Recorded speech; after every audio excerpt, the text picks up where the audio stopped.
you're dealing with a narcissist, don't defend, don't engage, don't explain, don't personalize. So with narcissism, we have to talk about sort of the top of the line behaviors.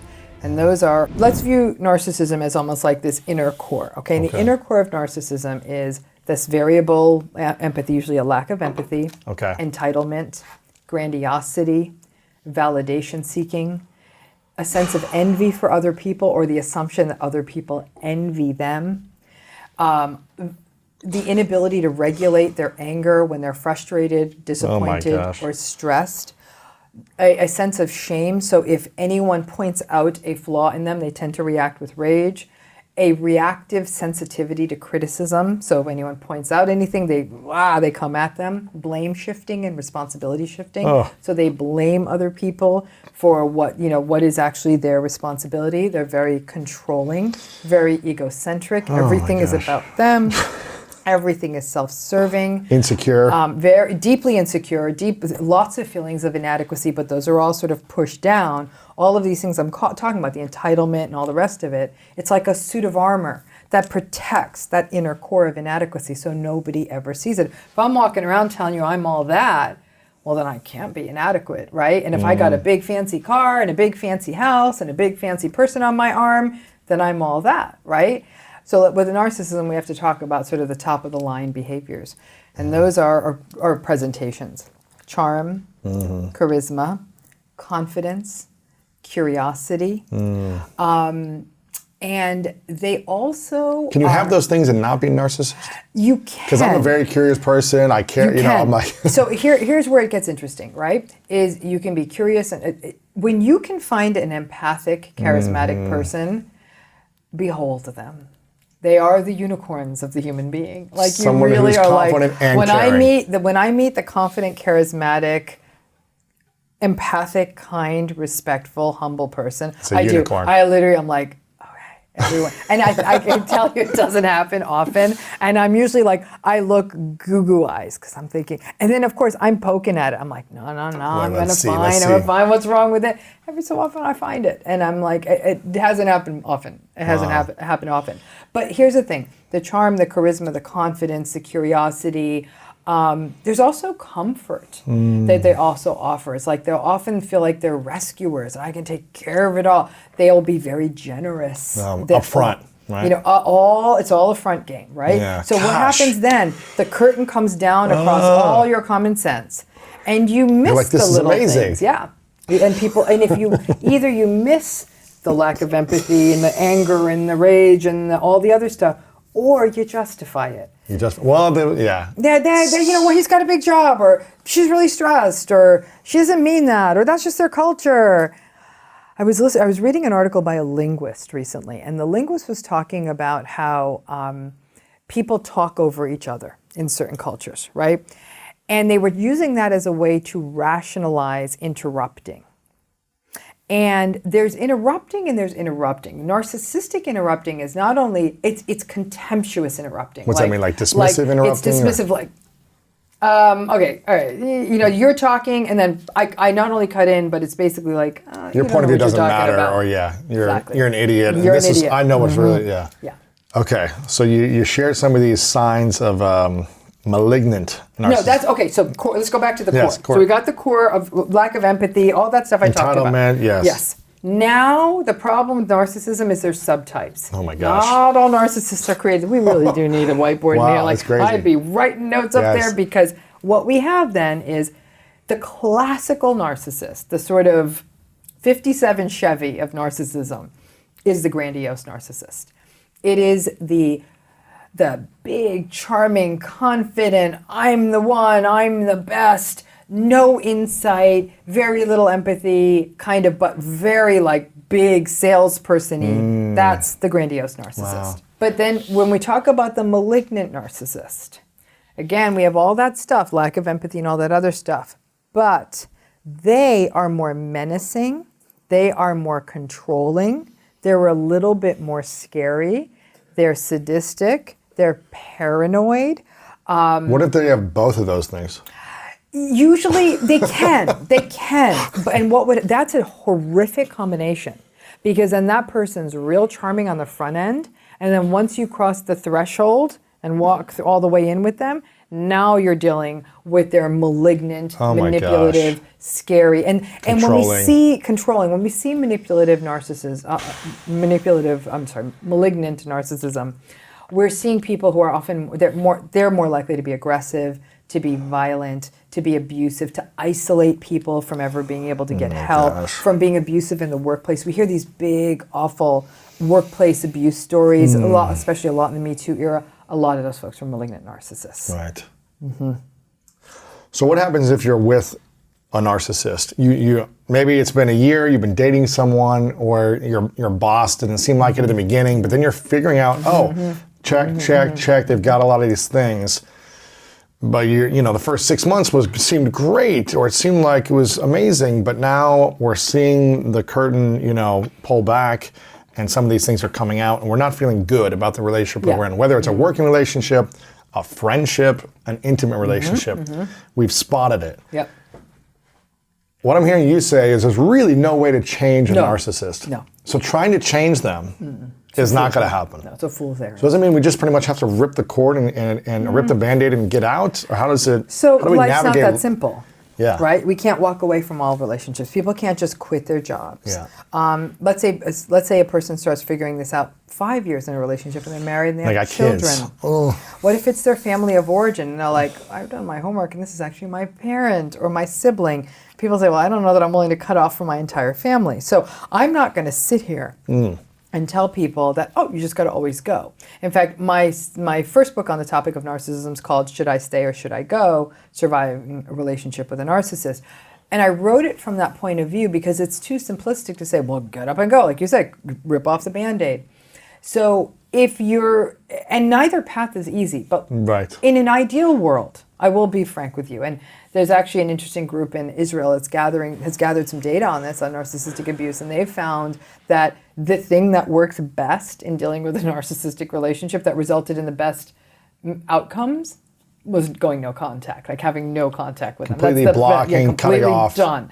And because it's almost like a toxin, right? If there's a toxic gas, the best way to feel better is to eliminate. Have no more toxic If you have a little bit, you're just going to be feeling a little bit of pain sick. consistently. It's going to be holding on to it. Correct. Oh my but a gosh. lot of people don't have that. So the biggest, if you're going to have to stay in this relationship, you have to engage in something that I and others have called radical acceptance. This is never going to change. This is who they are. This is who they are. This is it. So, and then I tell people, I have something called the deep technique that I talk about. And the deep technique is when I tell people, if you're dealing with a narcissist, don't defend, don't engage, don't explain, don't personalize. So deep, don't defend, don't engage, don't explain, don't personalize. And so when they're coming at you, and if you can remember, you really are keeping it tight. It's a lot of, it's like you're in a deposition. Yes, no, okay, sounds good, sure. Now, narcissists don't like that. Because they love the fight. They're going to bait you. They're going to bait you. And when they bait you, they don't play. They go for everything that's going to make something else. Start making stuff up. They start making stuff up. They go after your friends. They draw your friends in it. Threatening to shame you publicly, whatever it is, right? And so then at some people take that bait and then the narcissist is like, game on. And they're all I got you. Because when you're fighting, they're fighters. That's what they do. In fact, there was a great research study that came out from Ohio State University, Ohio boy, and phenomenal study that came out this year. And over 450 studies they examined and found really strong effects that narcissism is consistently associated with aggression. There's nothing soft about this. This is about aggression. They want the fight. They are always a better fighter. Oh my gosh. And they want the fight, so they bait you. You got to be made of steel. Don't defend, don't engage, don't explain. Crazy. To not get into the fight. Every relationship with a narcissist is a threesome. You just don't know it.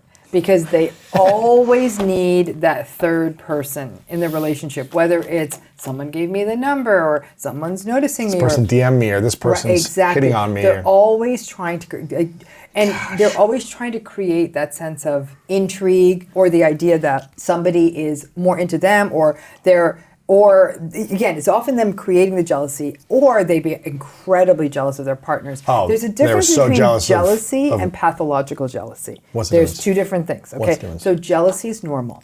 Yes. We're a pair bonded species. We human beings. We pretty much are about. Generally, normatively, have sex with one person. Yeah. People are like, no, that person cheated on me. I said, yeah, they were only having sex with them. They weren't having sex with you. Right. They were still sexually monogamous. With one person Just at happened that they weren't moment. banging you. They were banging someone else. Yes. You were on paper in a relationship with them. You went to the same home, but their sex was with someone else. Okay? But we tend to be pair bonded. We tend to be monogamous. All right? So jealousy is a threat to that. Think of it Darwinianly, right? If I'm in a relationship and a threat comes in, right? Normal jealousy is that sort of evolutionary jealousy, right? I'm with a person. If somebody comes in as a threat to that relationship, I've lost the resources and support for our offspring, right? That's all that Darwinian stuff, reproduction. Pathological jealousy. Pathological jealousy, though, that starts getting into the realm of things like paranoia and oh my gosh, and negative mood states and all that. Like jealousy doesn't feel good, but I always, when I've worked with couples, they're like, "I'm jealous." I'm like, "That's good. That means you still got skin in the game." Like, because when I've been with people, worked with couples. Or worked with individuals, and they'll say, "I'm not even jealous when people notice my husband." I kind of feel sad because I'm like, "Yeah, this thing's kind of kind of done." I feel like, I don't feel jealous.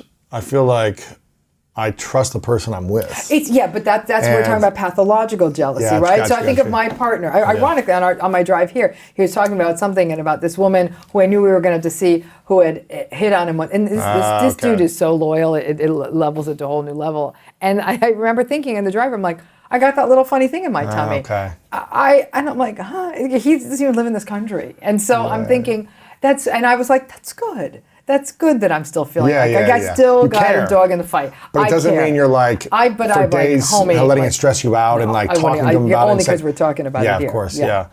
And so what did you say? What's the paranoia, the pathological jealousy. Pathological jealousy. Yeah. That's a narcissistic That's trait. more of it's more paranoid, it's more antagonistic, it's more about... You must be doing something. You're doing so, it's accusatory, it's almost delusional. Oh my gosh. Okay.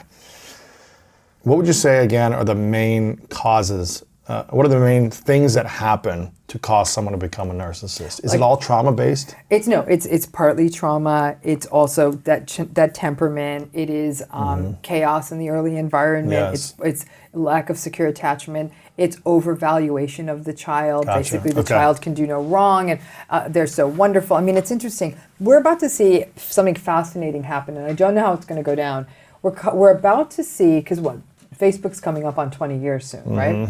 We're about to see the first generation of kids who are born into the Facebook world, where every moment being documented and shared, and since they were born. Since they were born.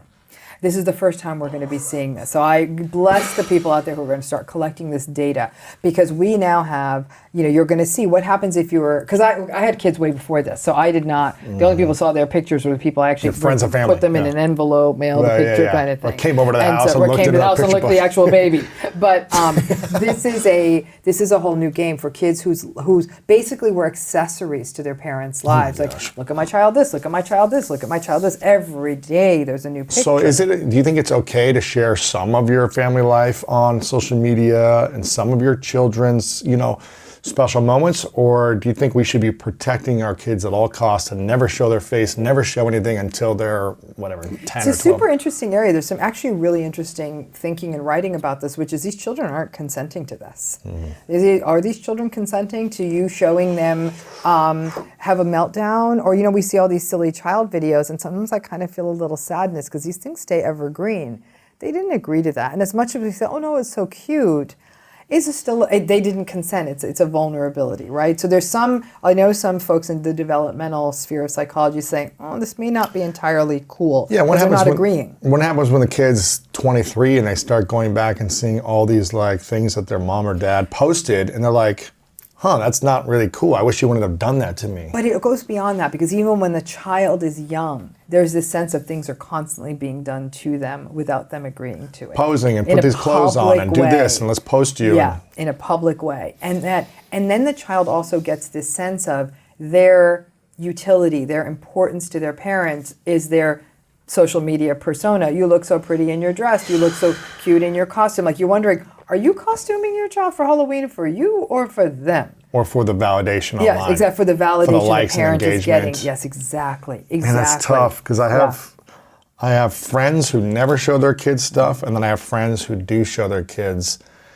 And man, it's just like, yeah, how do we navigate that conversation, and how do we?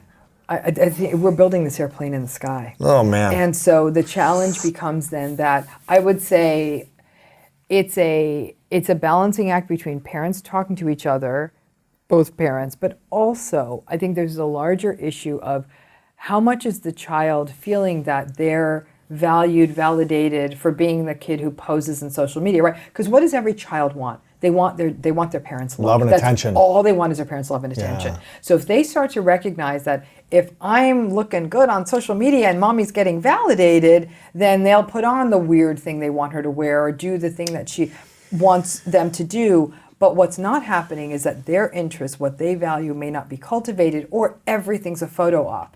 It's as though the child feels that they're constantly on display versus just having a moment where they're being present and mindful, and it doesn't all have to be documented. I've been frank with you as a psychologist. I'm concerned about when these chickens come home to roost, and they're going to. Let's say there are parents that are posting about their kids online. Mm-hmm. You know, maybe they have a small following. Maybe it's to a private group of their friends and family. That's a kind of a different game. And or it's the ones that have a bigger following. If they were going to be posting and they have a bigger following, let's say, not to their friends and family, what would be appropriate that you think psychologically, in a healthy manner, to be able to talk about your family and your kids? Is there a healthy way psychologically that's going to, I think not mess them up, or, being present with your children emotionally, being aware of their needs, of not turning them into a performing pony in your circus. Do you know, again, I say this as the mom of 2 kids, right? And there are moments when you think, well, this is the day we're going to take such and such picture. Somebody's sick, someone's crying, someone has torn their dress, someone is this.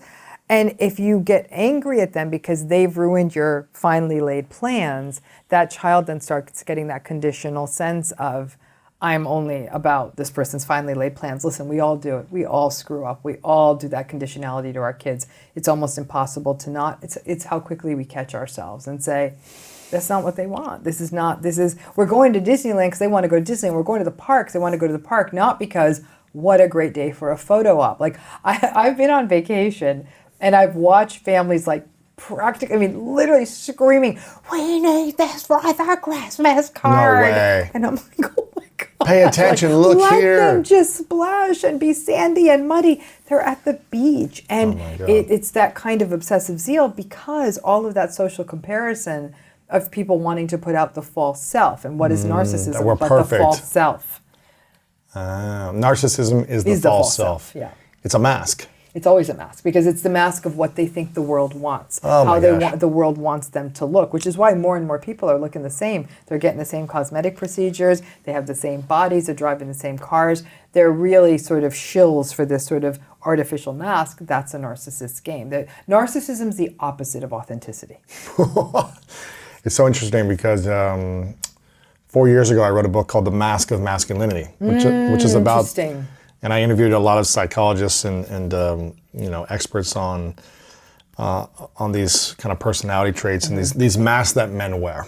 And I wrote about it because I realized I was wearing a couple of different masks for many different years of my life to protect myself, to try to fit in, to try to be liked and loved by society. One of them being like the athlete mask. It's like I always had to win at all costs. I needed to be number one. And if I ever lost or got second, then no one would ever love me. So at all costs, I was like training and developing myself to be the best athlete I could be. And I was a horrible loser. I was a sore loser. I couldn't handle it. I would get angry. I would be like moody. I would be like frustrated and I'm not good enough. I'd beat myself up and train obsessively until I got better, until I could make sure that I could put myself in a better position athletically. And there's these different masks that men wear. And I realized that it's all about trying to fit in. It was all about men trying to fit in and trying to belong, but it's not the authentic self. Correct. And that, I mean, maybe we'll have a different day. I'll come in and talk to you about the authentic self, because it's such a big conversation. When we look at the work of Carl Rogers, right, the humanistic psychologist, and even other humanists like Abraham Maslow. So these were the big players in that humanistic universe. This idea of authenticity and self-actualization. So if you were to view human growth as a mountain, self-actualization is the summit. It's the top. Yes. In my lifetime, I've met 5 self-actualized people, and it was unforgettable. And they were always older.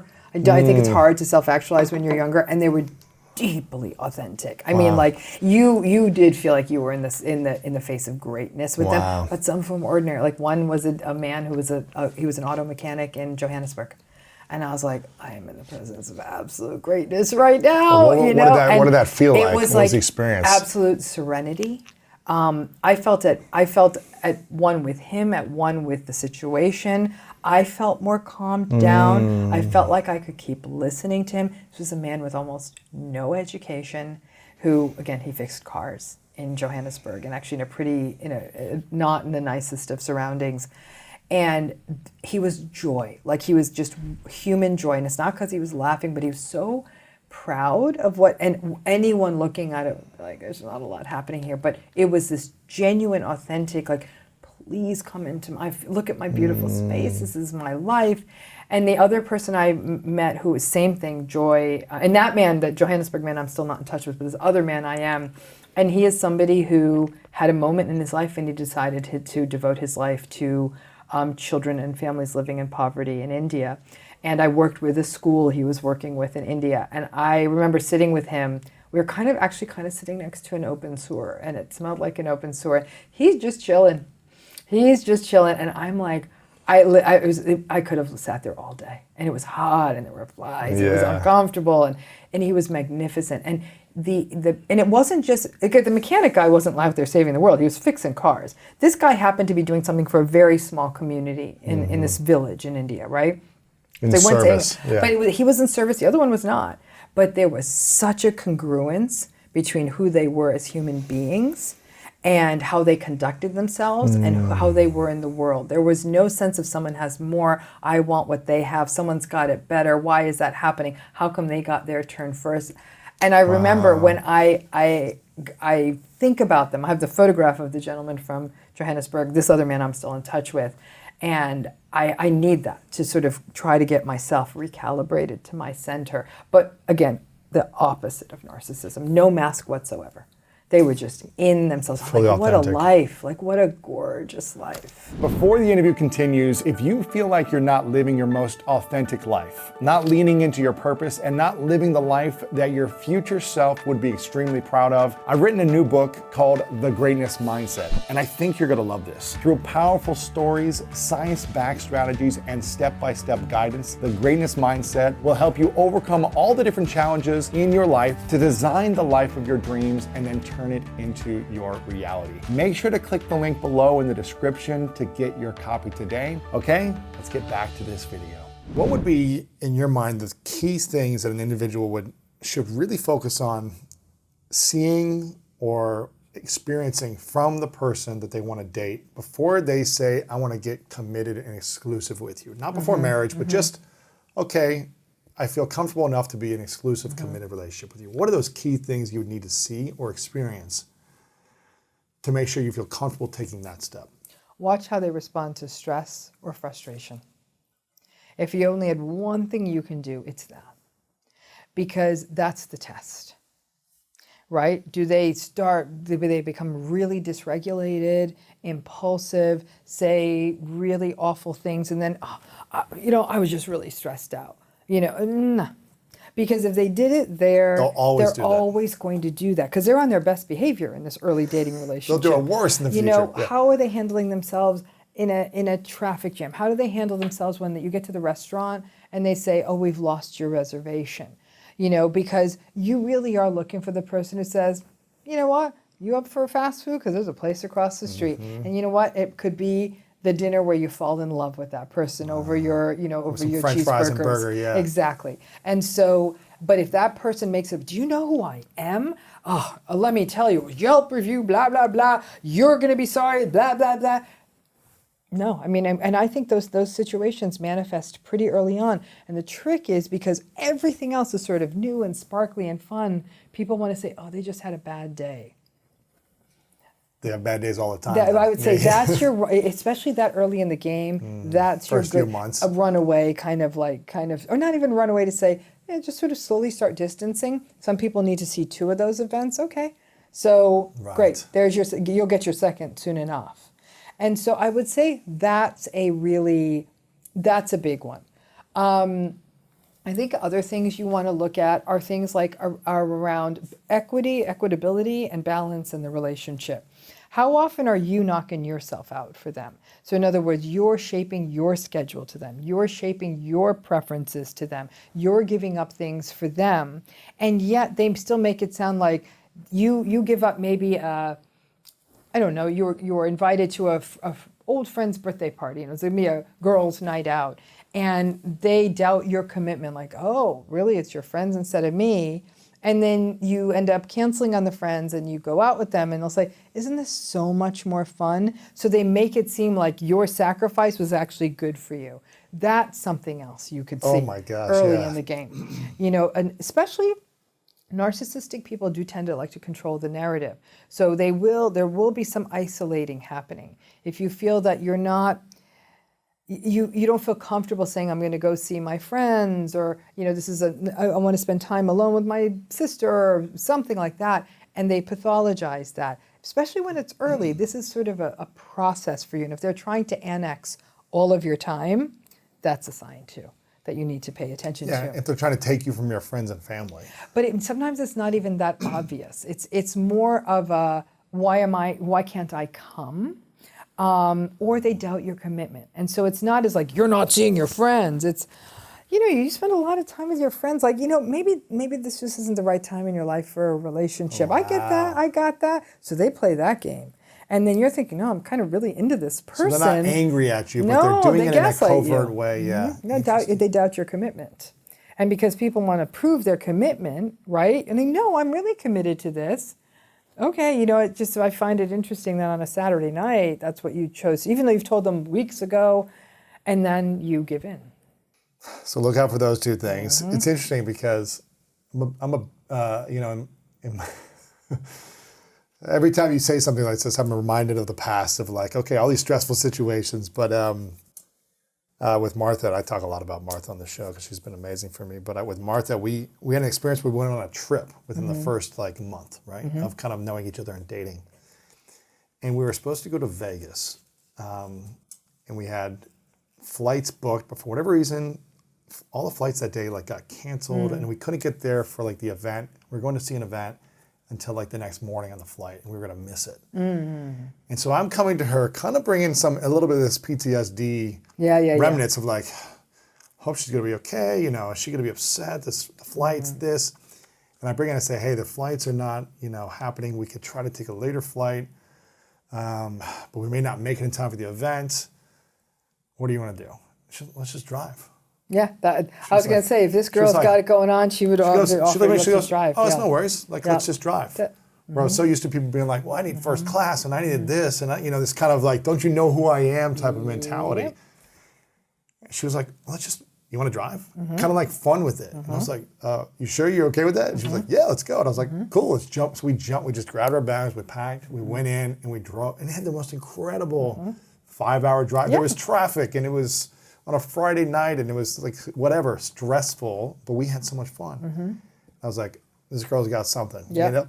She got something going on. And I think when you travel with someone, you can see these stressful experiences. Yes, I do agree that if you travel with someone, you can see a lot. And that's where I'm saying that stress can come out there too. But I do think it's almost a way to create a living lab and set up a trip in the first 3 months of the relationship. It doesn't have to be elaborate. It could be something as quick as Vegas. It could be a weekend trip. It doesn't have to be 2 weeks somewhere. Watch how they do. Because I will tell you, that's the test. Somebody who can be chill while they travel, done. That's one of, it's almost like a final exam of the early part of the relationship. Before you exclusively commit. And again, for people to know, this doesn't mean you have to have air tickets and this. It could really be like a road trip. It could be a camping trip. It could be any number of things, but a few days where it's really just you and them, and because when you travel, inevitably, it's something, right? And to watch how you manage that. It's a great test, because if it's a narcissistic person, if everything isn't just so perfect, and the thing is, you got to watch how they try to gaslight it away. If you start getting a little leery on, this is not okay, they're going to make it into, don't you understand? I wanted to make it perfect for you, okay? I just wanted it to be a great trip, and so because if you might be pushing back and saying, the way you were acting under stress, I just trying to make it right for you, and now you're feeling so guilty because they were trying to make it right for you. So I will tell folks this: if you're noticing there's some of those early patterns, and you decide to distance from this relationship because it feels like there's some red flags, don't tell them the why. Really? Yeah, this ain't you. You ain't their teacher, their life coach. Oh. You're trying to get out of this relationship, because if you tell them the why, they're going to gaslight you. They're going to say, well, I was stressed. I was trying to do something nice for you. You're being too particular. Yeah. You're unappreciative. Exactly. You're sensing a red flag. You can make it about yourself and say, yeah, whatever your reasons are, I think work's getting to be a lot for me, or maybe this isn't the right time for me to have a relationship. And people say, well, Dr. Ramani, isn't that a missed opportunity? No, they ain't listening to you. So it really, they're, if you say to them, this is why, it'll be gaslight city, and you're going to stay in it. Because I think people feel like, I need to tell them, and maybe they'll improve. They're not going to improve. That's the radical acceptance. Right. What if someone feels just stuck in a relationship? Maybe there's narcissistic tendencies, maybe not, but they feel stuck in a relationship.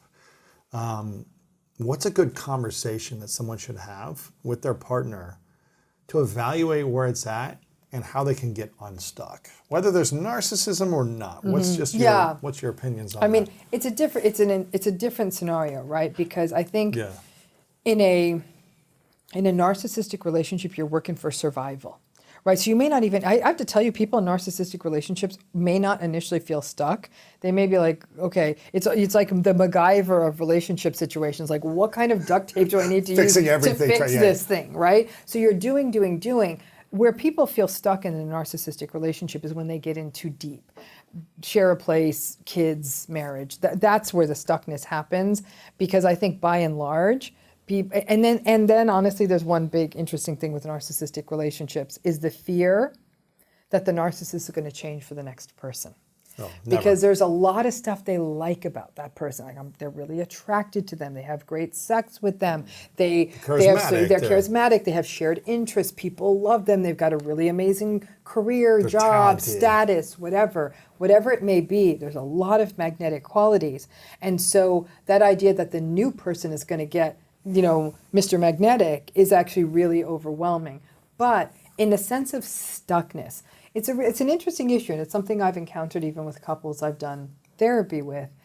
And it's, listen, there's the, there's sort of the kind of the standard advice around, like, how do you start dating again in this relationship? How do you keep that piece of it alive? How do you keep giving it some level of priority status? How do you make sure you do communicate, make the time? Like, part of that is, mindfulness has such an important role in human relationships, not just intimate relationships, all relationships. Everybody's talking about mindfulness. It means paying attention to what's in front of you. And that means that it can be the littlest things about, oh my gosh, that's right, he had an appointment, he had a meeting at 2. You text them at 3, like, hey, how did that meeting go? I was just thinking of you. That stuff becomes the stuff of the relationship. And then saying, hey, you had a tough one today. Let's cook this, go here, pop the champagne. It's that idea that someone's noticing you. So mindfulness can be one piece of the stuckness. The other is, do you have shared vision? We talk about this in the workplace all the time. But is that there? Because it does, and that doesn't even mean there's something wrong with someone if they don't have shared vision. But sometimes if you don't have that can contribute to the stuckness, because you're not working towards a common goal, right? If you have a company and one person's like, I want to sell lots of hand lotion, and the other person's like, I really envision us as being a salsa company, you're going to be stuck. Right. right? Someone's chopping tomatoes, someone's like putting on all this lotion, so you're going to be stuck. So it's the salsa hand lotion of it all. Like one of you may be wanting to work towards family and children, the other one wants to travel the world. Both people are afraid to talk about it. And so how do you get unstuck? You actually go to the edge of the cliff and recognize that if you open up and they go, because that's the fear, that fear of abandonment, that fear of being alone, that fear of loss, that if you can go to the edge of the cliff and say, this is actually what I want, and can tolerate that early in the game, especially if you don't have stuff like kids and commitments and all of that, where you've spoken your truth, and they can say, that's not what I want, and not personalize it. Because as kids, it's almost like the equivalent of bringing our picture to our parents and say, look what I drew, and the parent not caring. Or even worse, the parent saying, you're not my kid anymore because that's a bad drawing. Oh my God, yeah. Right? And so the idea that we could bring our truth to someone and they'd say, yeah, no, that's not what I want. It starts becoming the sunk cost fallacy, which kills most relationships, right? That's the idea of, I've already put all this resource into something. That's how people get stuck, is the sunk cost fallacy. And you've got to remember, behavioral economics often does have some of these answers. You've already put the money in, you got a human experience, don't put more into this. And so then you have the conversation. And I've actually seen some people have beautiful ends to their relationship where they say, I still have this, I'm not ready for X or Y, I don't want to do X or Y. That's not the direction I want to go in. And they manage to salvage friendships and genuine curiosity in each other. And then that's that. Yeah. But it's scary. It takes a lot of courage for someone to end a relationship. No matter what type of, And I wouldn't even say it's ended. I think it takes a lot of courage to speak your truth in a relationship. 100%. It's not even the ending. It's saying, what I want in this relationship is I want us to I want to have kids. I want to move out of the city. I want to put our focus there. And the other person might say, I don't want those things. And that's when you say, okay, then we're on very different paths. But it's so easy for me to sit here in a studio and intellectually say this. Let's say I'm a 39-year-old woman. That's not what then? Right. What then? Yeah. Now you're thinking, oh my God, I want a child. This is what's in front of me. But I'm good. And then they start doing the math. I'm going to meet. How many years? Now I'm 42. I want to find someone. Is there someone better than this? All these things. It's not even or not even better as much as somebody who's more on my path. Aligned. This is how it happens, because we do forget that there is a sort of a biological piece to all of this. I mean, reproductive technology is changing that. And some women out there, and women close to me have said, you know what? I want the kid. I'm not so sure I want the relationship. And should I fall in love with someone? I don't want to fight with them over custody. So women are having their own children without a partner and saying, now motherhood's out of the game. It's actually easier to date. And now I'm going to meet a man. Either he wants a woman with a child or he doesn't. If he doesn't, he's not my guy. Right. But I'll never have to fight this guy for custody of this kid. It's a new world. And people who are making allowances for not wanting to get stuck in toxic relationships are going a different path. And I know men who have done that too. Men who have gotten surrogates and said, I want to be a father. Without the... They find this, I'm going to get donor eggs. They get donor eggs, and they find surrogates, and they're like, I want to be being a father to me was foremost. Wow. If I meet and fall in love with someone, super, but I want to be a father. It's not cheap, though. So these are very privileged folks who can do this. But the fact is that there are paths forward in a way, and I think that the amount of damage, Louis, that people being raised in toxic relationships, having witnessed toxic relationships, may be one of the biggest psychological crises that most people bring into adulthood. So I think making different how we choices, were raised, how we were raised. Yes, and not breaking the cycle. We have crappy blueprints. You mentioned the deep technique. Don't defend, don't engage, don't explain, don't personalize. So how do you argue or communicate with a narcissist to get your point across? If you need to get it across, you don't. You can't. So sometimes I tell people, life is meant to be lived in a beautiful way. Not with them. So that we should just rip the Band-Aid, you know what I mean? Not necessarily. We can't, right? So like I said, I'll give you an example, okay? narcissistic divorce. Family court and family law is not written around saying narcissistic parents aren't good for kids. So if you're parenting with a narcissist, we're going to give the other parent full custody. Not happening. State of California, 50-50. All right? Unless somebody doesn't want that. So what happens then is a person says, if I decide to split up from this person, I'm only going to be with my kids 50% of the time. And I don't want them with that influence 50% of the time. So some people will stay. My favorite is when people file for divorce like the day of their youngest child's 18th birthday. I'm like, I know what that was about. You see that happen quite a bit. They literally wait till that day. Them. And then at 18, those kids are free agents. So there's no one can say you have to be here, you have to stay here, you have to celebrate this holiday with that or anything. They get to call their own shots. So how do you... So you just have to have extreme patience, I feel like. It's beyond patience. It's radical acceptance. Patience is endurance. Radical acceptance. This thing sounds exhausting. It is absolutely exhausting. It's just knowing that this isn't going to change. You ever spend time in Chicago? I'm sure you have, right? Go to Chicago. It's February in Chicago. Oh, it's miserable. Are you going to go for a run in just your shorts and no shirt? No, unless you're crazy, yeah. Okay. Yeah. Why? Because in February in Chicago, it's cold. It's radical acceptance. Yeah, so you just accept it. Right? Yeah. If your window's facing east and you don't want the sun to wake you up, get curtains. Radical acceptance. You cannot talk to a narcissist. So I tell people, there's another concept I use is something called true north. Sometimes you have to get into the argument.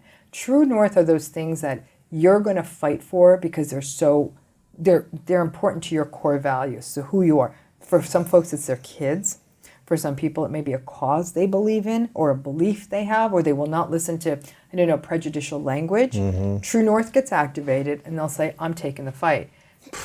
They pull off the gloves, they pull out the earrings, and then they're in. They're just, they'll go at it. It is exhausting. Nothing good happens, does it? Nothing good happens, right? But at least they can say, I took the fight, Dr. Ramani, so I could live with myself. Right. To know that I fought for my kids. Stood up for what I want, I stood up, but do not get into the fight about the dishwasher or, why were you late to the party or why were you rude to my sister or whatever. I mean, if you keep taking every fight, it's exhausting. The minute you let go, what happens though is when a person finally gives up, they're overwhelmed with grief. They're like, there's nothing here. There's nothing to talk about. I can't tell them good news because they make fun of it or they dismiss it. I can't tell them bad news because they get really angry and rageful. So all we can really talk about is the weather. I'm like, That's it. But what do you do with the rest of your time? You cultivate other stuff in your life, interests. Can you love a narcissist, or is it impossible to love a narcissist? It's a subjective question, right? Love is such a complicated word. It means something different to you. It means something different to me. It means different things to the people out in the street. So that's the bigger question I often get is, can a narcissist love? Is that possible? It depends on besides loving themselves. What is cold to you, right? You're in short sleeves. I'm in a sweater. Yeah. So it's a subjective word. So lots of people love narcissists. They do. They're like, I love this person. They represent something to me. And maybe this is where it starts getting to a philosophical question. Maybe when we love someone, it is very representational. We love what they stand for. We love what we believe they are. But we don't know. Maybe we never know someone enough to love them. So again, that's a philosophical conversation. Right. But when it comes down to it, there are people out there who will say, parents are a great example. People have narcissistic parents. Like, I love my mother or I love my father. I can't stand them. Right. Sure. But love is much more metaphysical. Yeah, of course. Right? So what's the biggest misconceptions about a narcissist then? That they love themselves. They don't love themselves? Oh, hell no. It's self-loathing. This is a disorder of self-loathing. All that inadequacy and ugly insecurity, they hate themselves. Really? But then they put it on other people. Project it onto other people.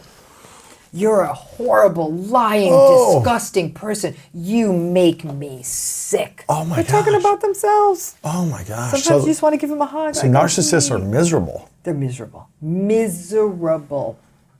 It's awful. I actually say that the compassion we can find in ourselves is, people are like, I want to get revenge on them. I say, you don't have to. They have to keep being them. They have to live with it. The universe wins on that one. Like, they have to Wow. keep being them. It is imagine every day you're comparing yourself to everyone. You're thinking, they have that and they have that. How come I don't have this? And how come this? And they're constantly anxious. They're constantly angry. They constantly feel like a victim. They feel like everyone is out to get them. That's a very difficult way to live. Their nervous system must be always heightened, too. Kind of. Yeah, different than their psychopathic cousins there, obviously. Who doesn't feel it, yeah. Yeah, but narcissists really, it's a very uncomfortable way to live because they always feel like they're getting the short end of the stick. And so what are the signs then if you're a kid and you've thought one thing about your parents, but all of a sudden you're starting to see like, oh, maybe I have a parent who's narcissistic. What would you say are the main signs if a parent for a kid would be narcissistic? I don't think let's say a child is anyone under 13. I don't even think kids start understanding that their parents are messed up until they're around middle school or high school. Selfishness, real inattentiveness, dismissiveness, devaluation of their emotions, shaming them, humiliating them, expecting them to be like them, devaluing them if they don't excel at the things they want. What do you mean you don't want to go to Harvard? Or like, ugh, you want to go to that college? Like any kind of contemptuous dismissiveness of their children. That's all narcissistic parent behavior. Wow. Rage is a big one. And I think that's probably the one my clients have brought in most. Anger, but rage. Like that, walking on eggshells. If anyone says to me, I felt like I was always walking on eggshells around my parent, probably dealing with an antagonistic, like a narcissistic parent. Yeah, I think I was telling you beforehand, I felt that for a part of my life, and then things started to shift. But I've definitely walked on eggshells for many relationships in the past, which makes me be like, why did I jump into different relationships where I felt that way? Which maybe I hadn't learned to heal the past yet, or I hadn't learned to. But you didn't jump into a relationship. I didn't feel that in the beginning. Eggshells. You didn't feel it at the beginning. But it was like 6 to 12 months later then when I was justified. Then I justified. Oh, let's just get back to where it was. One of the I would say your greatest vulnerability, quite frankly, to narcissistic relationships is your history as an athlete. Okay. Athletes are actually at not only great risk of being narcissistic, but for falling for narcissists. Why is that? And a lot of that is because for any gifted athlete, all you needed to do was work harder. You just had to go to the gym or had to run or do whatever it was you needed to do. It just meant more reps. Yes. There was always a way to make it better. You're gonna do the Sunday workout. You're gonna go to the gym at 4 a.m. That's it. Right? Yeah, and so the more you had this belief, you got better and you were in control. So the belief is you could extend that to anyone. I just gotta talk to them harder. I'm gonna be more clear. I'm gonna make loving, this work. More present, I'm gonna be more loving. Giving. Everything becomes a workout. Oh my gosh, this is what I did in the last 10 years. In every relationship for the last 10 years. And I remember just being like, never felt enough. And it was always draining to give. It was never enough what I gave. There was always something wrong with me. There was always something to pick at. Yep. And they never wanted to go to therapy with me. It was funny because I was like, what man, I don't want to generalize, but I was like, I'm a guy who wants to go to therapy and get feedback from I'm not perfect. Give me feedback. Tell me how to improve because I'm an athlete. And I'm like, I want to improve. And they never wanted to. I was just like, I think women would kill for this, for a guy who wanted to go to therapy with them. Not a narcissistic woman. Oh my gosh. But that idea of surrender is kind of actually the opposite of what an athlete is conditioned to become, right? And that's really the core of the narcissistic relationship. It's a sense of surrender. I'm not engaging with this. I'm not doing this. It doesn't work. And then you just fold it and step away. No, it was more like, I want to make this work. Exactly. What can I do to make it better? How can I improve? Tell me what I can do. I'm here. I'll support. I'll do this. And then it drains your energy. Athletes, entrepreneurs are at risk. My gosh. Anyone who's a doer and it's worked for them, they're screwed. It wasn't until I really started lifting the veil, as my therapist talks about, is like I started to really realize okay, I don't need to keep working. You talked about this in one of your recent videos, like the marriage and relationships should be hard work is kind of the narrative. And when I realized it shouldn't feel like, it should feel like commitment and that there's attention and presence, but it shouldn't feel like this draining hard work. No, otherwise I'd rather be single if that's what it is. It's exactly. And I think that, and I have to tell you, a lot of people have had a lot of harm done to them in therapy where therapists say to them, well, it's hard work. Relationships are hard work. No, it's not. I mean, maybe having to say, no, like having to sit through a football game you don't want to watch. I don't know that that's hard work, like because they sat and watch your French film with you. It's just an uncomfortable moment. I'm just going to read my book while you watch your football game. Like, we're good. Yeah, it's fine. I can show up for a few hours. That's not hard work. Yeah. Hard, and the other person's kind, right? Again, every healthy relationship has the same core ingredients: kindness, compassion, patience, mutuality of regard, reciprocity, respect. Yeah. Every single one. And as long as you got that flexibility, no narcissistic relationship has even one of those ingredients. So that's why they don't work. They don't work. So they're always going to be hard work because you have not one of the essential ingredients. Like you're trying to bake a cake without flour, eggs, or sugar. Good luck with that. How do you know when you're entering a new relationship if the person is not a narcissist? Mm-hmm. Like maybe you've been in a narcissistic relationship or your parent was or whatever it is, and you have some PTS from those experiences. And you feel like, well, I'm supposed to be walking on eggshells, but I don't need to. It's kind of healthy. Yeah. Like, is the shoe going to drop? Like, when you know the person isn't a narcissist, how long does that take to find out? About the same amount of time it takes to discover that they are, in the sense that the difference is narcissists actually there's red flags, right? Okay. I call these green flags. Green flags mean go. And green flags are things like watch how the person behaves under conditions of stress. So let's say that you're running late to the airport. Great, that's a great example of a stress, right? How are they acting? And are they, they're saying, oh, I'm a little worried about this, but we're going to make it work. And listen, what's the worst that's going to happen? We'll get rebooked. And they're calm and listen, I'm just glad to be here with you. Like, we'll figure it out. To make the most of the moment. We'll go to an airport hotel if we have to, but we're going to be fine. A narcissist, when they're running late to the airport, oh no. What happens? So, and it's chaos, I'm not going to curse, stress and right? exhausting. But it's chaos, stress, accusations. This is your fault. Entitlement. Gosh. Let me speak to the manager. Get me on that plane. Get that plane back to the gate. Oh my gosh. That's the narcissist, right? Whereas with the with somebody, you watch them, and it doesn't have to be something as dramatic as the airport. It could be even something like, "Hey, I noticed you've been working late. How about I make some dinner?" So it's the noticing, it's the presence, it's the mindfulness, it's the willingness to be flexible and make compromise when it's needed, to meet you halfway, to listen to you, and more than anything is to also see the growth potential in you. So not to be threatened by your own success. So if you go up to this person and you're like, hey, you know what, I got this totally cool new opportunity, and the healthy person says, that is amazing, you have worked your whole life, I saw this in you, what can we do to make this work for you? Whereas everybody else, and not just narcissists, but insecure people will say, oh, I guess that's just going to mean more time away, and you're going to be traveling a lot. There's going to be a lot of women on the road, and you're like, oh my gosh, they just got the job of their dreams. Oh my gosh, and that's bringing back so many memories to me. That's the key, and I'm a big believer that there's actually something I'm going a little off topic, but you're an off topic guy. It's you great. Can handle I love it. There's something called the Michelangelo phenomenon.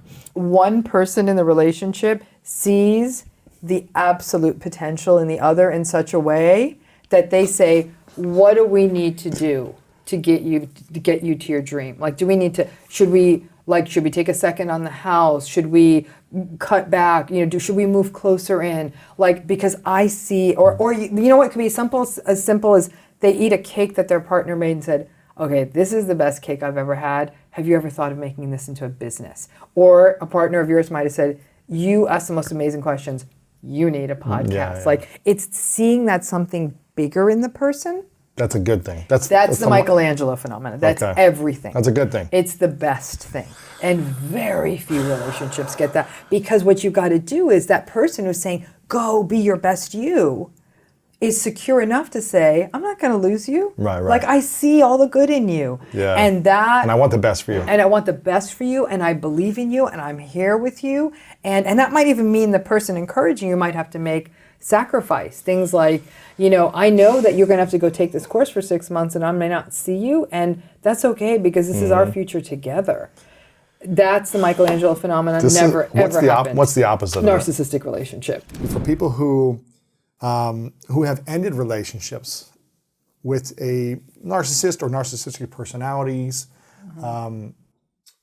what's the best way for them to enter a new relationship without PTSD or without the remnants of Are they going to lash out at me? Are they going to gaslight me? Are they going to do these things that I've experienced in the past? What's the best way to overcome that and enter a new relationship without bringing that baggage in the new one? When I work with survivors in my practice, and when I speak to them in a subscription, like a sort of healing program I've got that people come every month, the one thing I say is you got a way to beat. The temptation is I'm going to throw myself into a new relationship as a palate cleanser. I'm like, you know what, sit with that dirty palate for a minute because you need to do this work in you. Because I think the challenge is that when people get into narcissistic relationships or antagonistic or toxic relationships, they don't know what they're dealing with, or they're replicating cycles from earlier in their life, right? Or both. Right. And so what happens is that it's if you pivot too quickly, you don't get a chance to sort of know you.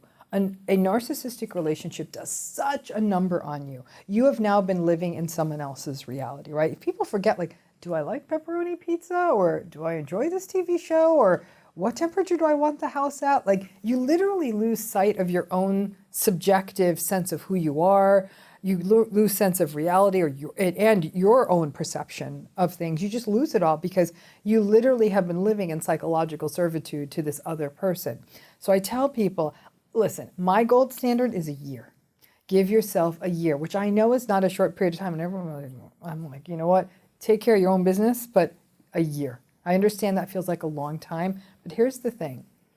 These relationships get so much into someone's head that in a year a person can recoalesce and they can unpack it and they can start putting down some of the rumination. You certainly don't want to do that in a new relationship, right?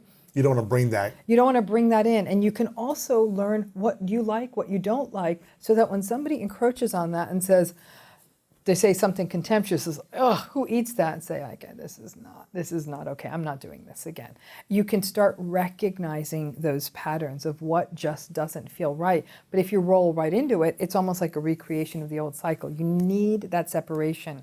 You need a break from anniversary dates. You need to have that first birthday alone, their first birthday alone, the holidays you do, the vacations you take. You've got to go live a life without them. And once because otherwise you're so, again, caught up, you might get caught up in someone else's sort of whole toxic bomb storm. So now I know a lot of people say a year just feels too long. I'm like, I got you, I get it. A year is optimal. And the folks who've done it said, I don't regret doing that at all now. But for a lot of people, it might even be 8 months, 9 months. But there's a moment, Louis, after a narcissistic relationship where a person will look up as they go to bed that night and say, oh my God, I didn't think of them once today. That's a good day. That's an amazing day. And I want not just one of those. I want a person to have a month of those. That'd be huge. A while of those where they're just, sure, something might remind them or something, but not that like, what are they doing? What are they up to? Almost to the point where you've detached. It might even be a moderate indifference. Like, oh, whatever. Yes. Let them do them. But it doesn't like trigger you. It doesn't set you off in the same way. But I do caution people, depending on the severity of the narcissistic relationship, sometimes people will report feeling those echoes years down the line, even if they've fallen in love with someone else. Wow. And someone will say, does that mean I'm not over them? Not at all. It means that the way the trauma systems in the mind and the body hold on to information, it means that anything that reminds you of that can still activate you. I've been through this, and I got to tell you, to this day, I think if I saw some of the people who harmed me in the past, I can think of a few. You'd have a response. Oh my gosh, beyond a response. I actually think it would be akin to panic. And I honestly do not care what happens to those people, but if I saw them, it would be really upsetting for me. It's not that I'm not over it, it's just that it's just my nervous system is just like danger, DEFCON 1. Get away from this experience, yeah. Interesting. Wow. Mm-hmm. So the optimal is 9 months to a year, but it's really more like taking the temperature of allowing your nervous system to heal. See if you can have a few days in a row and a month in a row where you're not thinking about that person or it's not triggering you consistently before you enter into a new relationship. And that you're clear on who you are. You're not, because in a narcissistic relationship, you're defined by the relationship. Are they happy today? Are we having a good day? Are they happy with their lives? Everything is about them, right? So now for the first time, you make things be about you. Like, I'm good. Like, no, I want to pursue this job. Yeah, no, I'm moving to New York. And not like, oh, is this going to work? You for a minute, you. And when you meet your person, capital P, and it's healthy, they might say like, you know what, for about 6 months we can do this long distance, or I can work remotely, I'll come to New York, or we'll figure it out. You'll start to see that there's a possibility for compromise. But I do think that a lot of people after a narcissistic relationship, their tripwire is a bit more sensitive, and they may throw back a few fish that are big enough to keep, and that's okay. I'd rather that people overcorrect than undercorrect. And they might say, and this is where, again, when I work with clients, they'll say, am I being too intense about this? Is this too big an ask? 9 times out of 10, Louis, it's not too big. Like, they're right on point with the thing they're sensing feels red flaggy to them, or doesn't feel comfortable, or something isn't sitting well. And I'm teaching people, listen to that. It's so funny you're saying this, because when I got into my relationship with Martha, my girlfriend now, in the beginning, I was like, listen, I think I specifically said to her, like, I kind of want you to run away from me, because I want to be so authentically myself that it either draws you into me because you accept and receive who I am, or it kind of repels you away from me, of like my truth and my vision and my mission and who I am in this world and my being, right? What I want to create in this life. Because I think I gave in so much in previous relationships to please others and to change who I was and morph to make sure that they were okay and happy, which is all my responsibility for doing that. But I was like, I'm not changing who I am just to make one person happy, right? I'm going to. This is who I am. If you want to hang out and be friends and see where it goes, cool. If not, that's cool too. But I'm not going to change myself to try to get you to like me and make you constantly happy. And, or anytime you're upset at me for doing something, I'm going to stop, doing it just to make you happy and be on edge. And I'm so glad that I did that. Well, part of me was like, probably some PTSD in the beginning, where I was like, I'm just doing this to protect myself. Because I'd rather be single. Than get into a relationship that's unhealthy. And that's the key right there. I'd rather be single than get into a relationship that's unhealthy. And that's because that's what people are afraid of. Yeah, and I was like, I'll be single the rest of my life if it means I'm not going to be in this type of relationships that I've been in the previous. And it's creating a new standard for myself. What I'll allow in and what I want to allow, what boundaries I'll create, and making sure that it's in alignment with my partner as well. And I'm glad I did that, even though in the beginning she's like, you might have had a little PTSD still from the previous relationship. I'm kind of glad that I came with that. I would call it, I was very courageous in my communication about this is my truth. And it may scare you away. And I have to be okay if you're not accepting it. I have to be okay if you don't like me. And here's like an amazing woman that may not want to be with me. And I have to be okay with that. But it's not giving in anymore. Right. It's not giving in. And I think that that's the key. Yeah, and it was a beautiful experiment for me entering a relationship that way, by being honest about, this is who I am, this is my values, this is my vision, this is what I'm aligned to and what I'm not aligned to. If this is something you want to explore, then let's keep dating and exploring it and seeing how it goes. And I think that was a beautiful experience for me to witness the receiving of that on the other side. And just being consistent with my word. This is what I want, this is what I not want, and being in that place. But how can we make sure, but in the beginning, I'll probably say there was a little PTSD remnants of it. How can we make sure we don't bring in that energy? Is it just waiting for a year and 9 months and doing the work on the healing process? But how do we not bring any of that past relationship into new relationships? When you say bring that past relationship into new relationships, what do you think that looks like? What do you mean by that? The traumas of the past relationship, the trigger responses, the, things that you did in previous relationships to protect yourself. How do you continue to keep an open heart and open mind and not go back into the default? Right. So one thing I would tell people is don't shame your triggers. Because I think what people say, I don't want to be triggered. I'm like, nah, you don't have that line into your sympathetic nervous system. It's always going to be quicker than you. So because it's always going to be quicker, we have to be aware. For example, sometimes we even feel it. Like, I know that for people in a relationship, something will happen. They'll hear something and they'll feel that tightness in their chest, that funniness in their gut, right? The key then becomes is to say, okay, I am uncomfortable. Let me hear through that. That's where the mindfulness, you almost got to try to punch through that.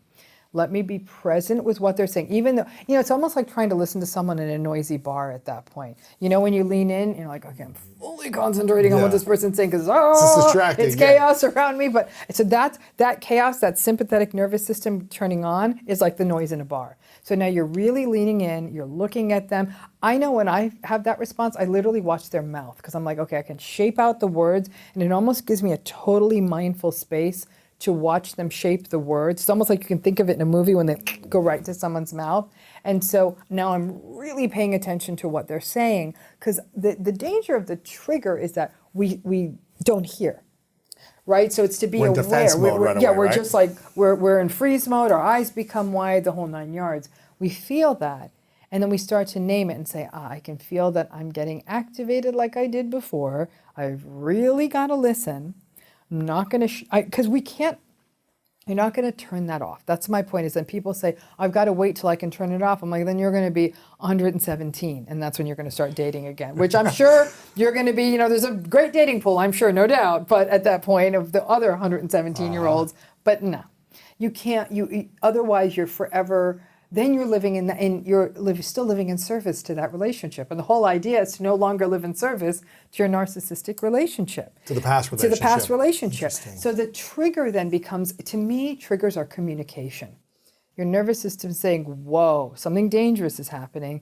And you're kind of saying, I get it. I need to listen. This is new. Because when you think of what post-traumatic stress is, right? It's a programming.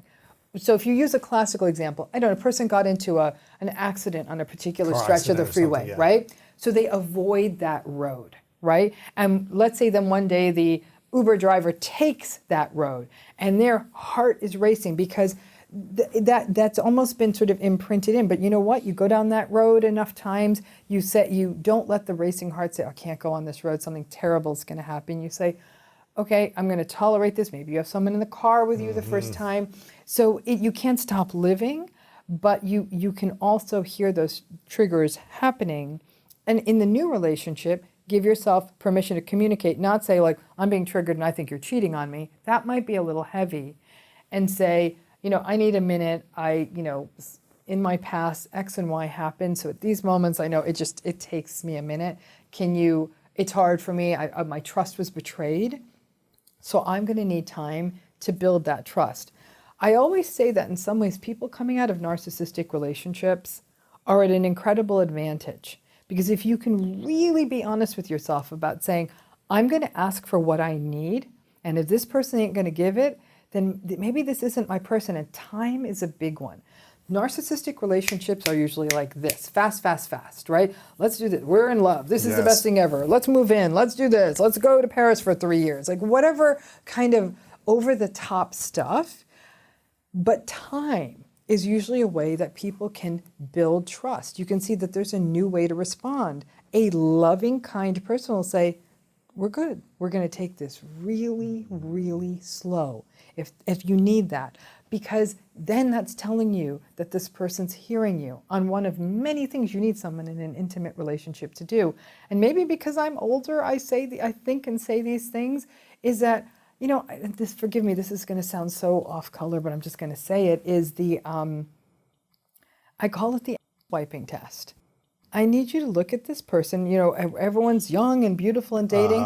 I want you to fast forward to you're 85 or maybe 90 and you snapped a hip or something.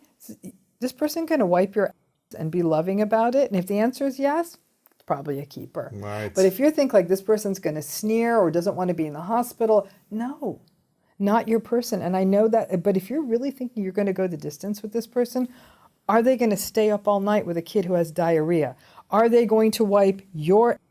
Are they going to be okay when things are no longer okay? Because that's where narcissistic relationships fall apart, when real life comes along. So try that wiping test. I'll tell you now, ain't no narcissist in the world going to wipe your ass. I promise you that right now. Yeah, I think Esther Perel talks about the difference between a love story and a life story. Yeah. Or a love partner and a life partner, right? Where it's like you could have romance and adventure and crazy sex with a love partner, right? But are they going to be a great life partner for you during these times you're talking about? Correct. There's also kind of like someone else mentioned this, I can't remember who, the 10,000 meal test. Do you want to have 10,000 meals with this individual? Yeah. If every other meal they're exhausting to be around and they're ungrateful and they're gaslighting you or whatever they're doing, do you want 10,000 of these? I love that. For the rest of your life? Like, can you imagine sitting down for 10,000 meals with this person? So that's why I think 10,000 meals, life story, all these things I think are great. But I feel like, I'll speak from example. I used to get caught up so much in the passion, the excitement, the chemicals of the early relationship moments, right? And I used to think, this is incredible, this feeling, this love, right? And then 6 months, 9 months, 12 months, it's like you start to unwind and realize, well, do we have the same values? And are we in alignment of what life looks like together and our lifestyle? And then I tried to make it work, right? So it was always out of alignment from the start. And you mentioned something off camera about, when we find someone who is quote unquote boring, that's a great sign. I especially for people of histories of trauma. Yes. I mean, I think that for some folks, it's the activation, the trauma bond, the sort of hot and cold is what equals love, that I need to earn love, that I constantly have to feel like I'm running faster and faster on the treadmill becomes equated with love. That's the love equals chaos kind of thing. So the person where it's kind of like not healthy flat, love. it's not. The flatness though, and I think I even hate the word boring, whereas as much as it's more not calm. volatile. It's calm. Right, it's calm. Calm, It's, run towards the calm. Calm is those are what long-term relationships look like. But I think people, they want the chaos. They want the chaos is equal. It's not even that they want the chaos. It's that chaos equals love. They want love. So what I'm hearing you say, the ultimate experiment in a relationship is when both parties are seeing the masterpiece in each other and are supportive of each other. And when one is succeeding, the person I'm with right now, she's incredible. She's just a walking success. Everything she does is just successful. I'm so happy for her. Right. I want her to succeed. I'm like, this is amazing. Let's celebrate you. And she's happy for you. She's happy for me. Bingo. It has to be a two-way street. She admires the work I'm doing. She admires the mission we're on to help people. And she's like, what can I do to support you? It feels interesting. I mean, it feels beautiful. Yeah, it is beautiful. I mean, and that's the key though, because that ability to sort of to have that co-located growth, that Michelangelo, if you will. You're in essence, you're realizing the statue from the raw piece of marble every day, and you're both sculpting that for the other. But that's, again, no narcissistic relationship is like that. And with a narcissistic relationship, it's really the them show. Like everyone is just sort of in the audience watching them and celebrating them. They can be the only great one in a relationship. Really? Is it possible that two narcissists would be in a relationship together? I actually love when that happens because it kind of gets them out of the water supply for everybody else. I'm like, because they're both miserable with each other. They're like perfect for each other. Here's what it is. They're very volatile relationships. They're very superficial relationships. A lot of people who are power couples, that's sometimes what you're seeing, like this kind of, they're only about the aspiration. They're not about the empathy. But in any relationship of two narcissists, as soon as somebody doesn't stay in their lane. So let's say one classical trope of two narcissists in a relationship. One partner, very wealthy, very powerful, very successful. The other one, very beautiful, looks good, goes places with this one, looks good with them. It all looks good together, they complement each other. Compliment's a strong word. The first time this one, though, might look someplace else, because this one's a narcissist person, this person, the powerful one, is narcissistic, may notice someone else, this person's going to blow up because they're doing their beautiful thing full time. And they're like, how can someone be more beautiful than me? If you're not looking at me obsessive, then you're not giving me all the attention. Lots of jealousy, lots of volatility, lots of me, lots of egocentricity, on social media, it's like, I'm so blessed, #, love my person, #, best relationship ever. I laugh when I see that, 'cause I'm like, ooh, yeah, there we go. Another super narcissistic relationship where it's all about advertising the relationship. But it's very superficial, very volatile, no empathy. There's no depth to the intimacy. It's almost transactional. That's what happens when two narcissists get together. I honestly would be fine with all the narcissists pairing up like Noah's Ark, as long as none of them have kids. Because that's a real, then your kids are real messed. number on the kids. You're messed. Yeah. You're traumatized. it's a really empty way to grow up. Those kids that grow up they either become incredibly anxious as adults or they become narcissistic as adults. It's not a good look. I don't know if I'm inspired by this conversation or depressed. Yeah. What's the percentage?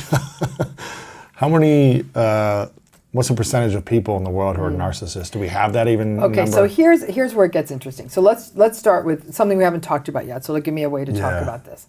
A lot of people use the word or the term narcissistic personality disorder. I actually think it's phenomenal that you haven't been using it because it's a mistake to use that languaging, and I'll tell you why. Narcissistic personality disorder. Okay, NPD. So lots of people out there will say, "Oh, I'm in this relationship where I've got this boss, and they have narcissistic personality disorder." I'm always like, "Slow down, sister." Okay, because narcissistic personality disorder, like all diagnoses, require a full workup, a lengthy clinical interview. It even takes me, I'll be honest with you, if I have a client in my office, it usually takes me 4 to 6 sessions to be confident that that's what I'm dealing with the disorder. Because you could have narcissistic personality traits. Correct. And it's different than it's a very disorder. different. And it gets into the weeds in terms of diagnostic stuff you don't want to get. It could be more like when I'm triggered, I have narcissistic traits as opposed to... It's more complex than that because it's that in order to give someone a diagnosis in the Diagnostic and Statistical Manual of Mental Disorders, the DSM, in order to give someone a diagnosis,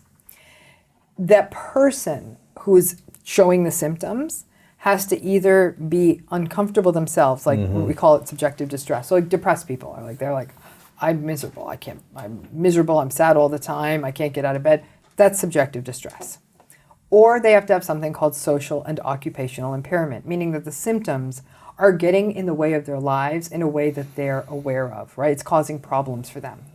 Where this gets dicey with narcissistic personality is that, first of all, a lot of narcissists are on top of the world. They think their lives are great. They walk around saying, like, I'm the one, I'm the guy, I'm it's I'm working number one, for me. I'm the best, look how great I am. I've got money, right? I've got success, I've got the girl, whatever it is, it's working for me. So everything's working for them. So that's no subjective distress. Nothing's wrong with me. Yeah. Social and occupational impairment. Now, in some cases, they may be having trouble at work, and then, sure, they'll meet that criterion. But for a lot of folks just walking around in the street, they're making bank at work. They got a partner and a side piece. Like everything's working out for them. So they don't even think they're having that impairment. But what they're doing is they're blowing up other people's lives. Oh yeah. We as therapists cannot issue a diagnosis of social. We can't say that they have social and occupational impairment because someone else is bothered by them.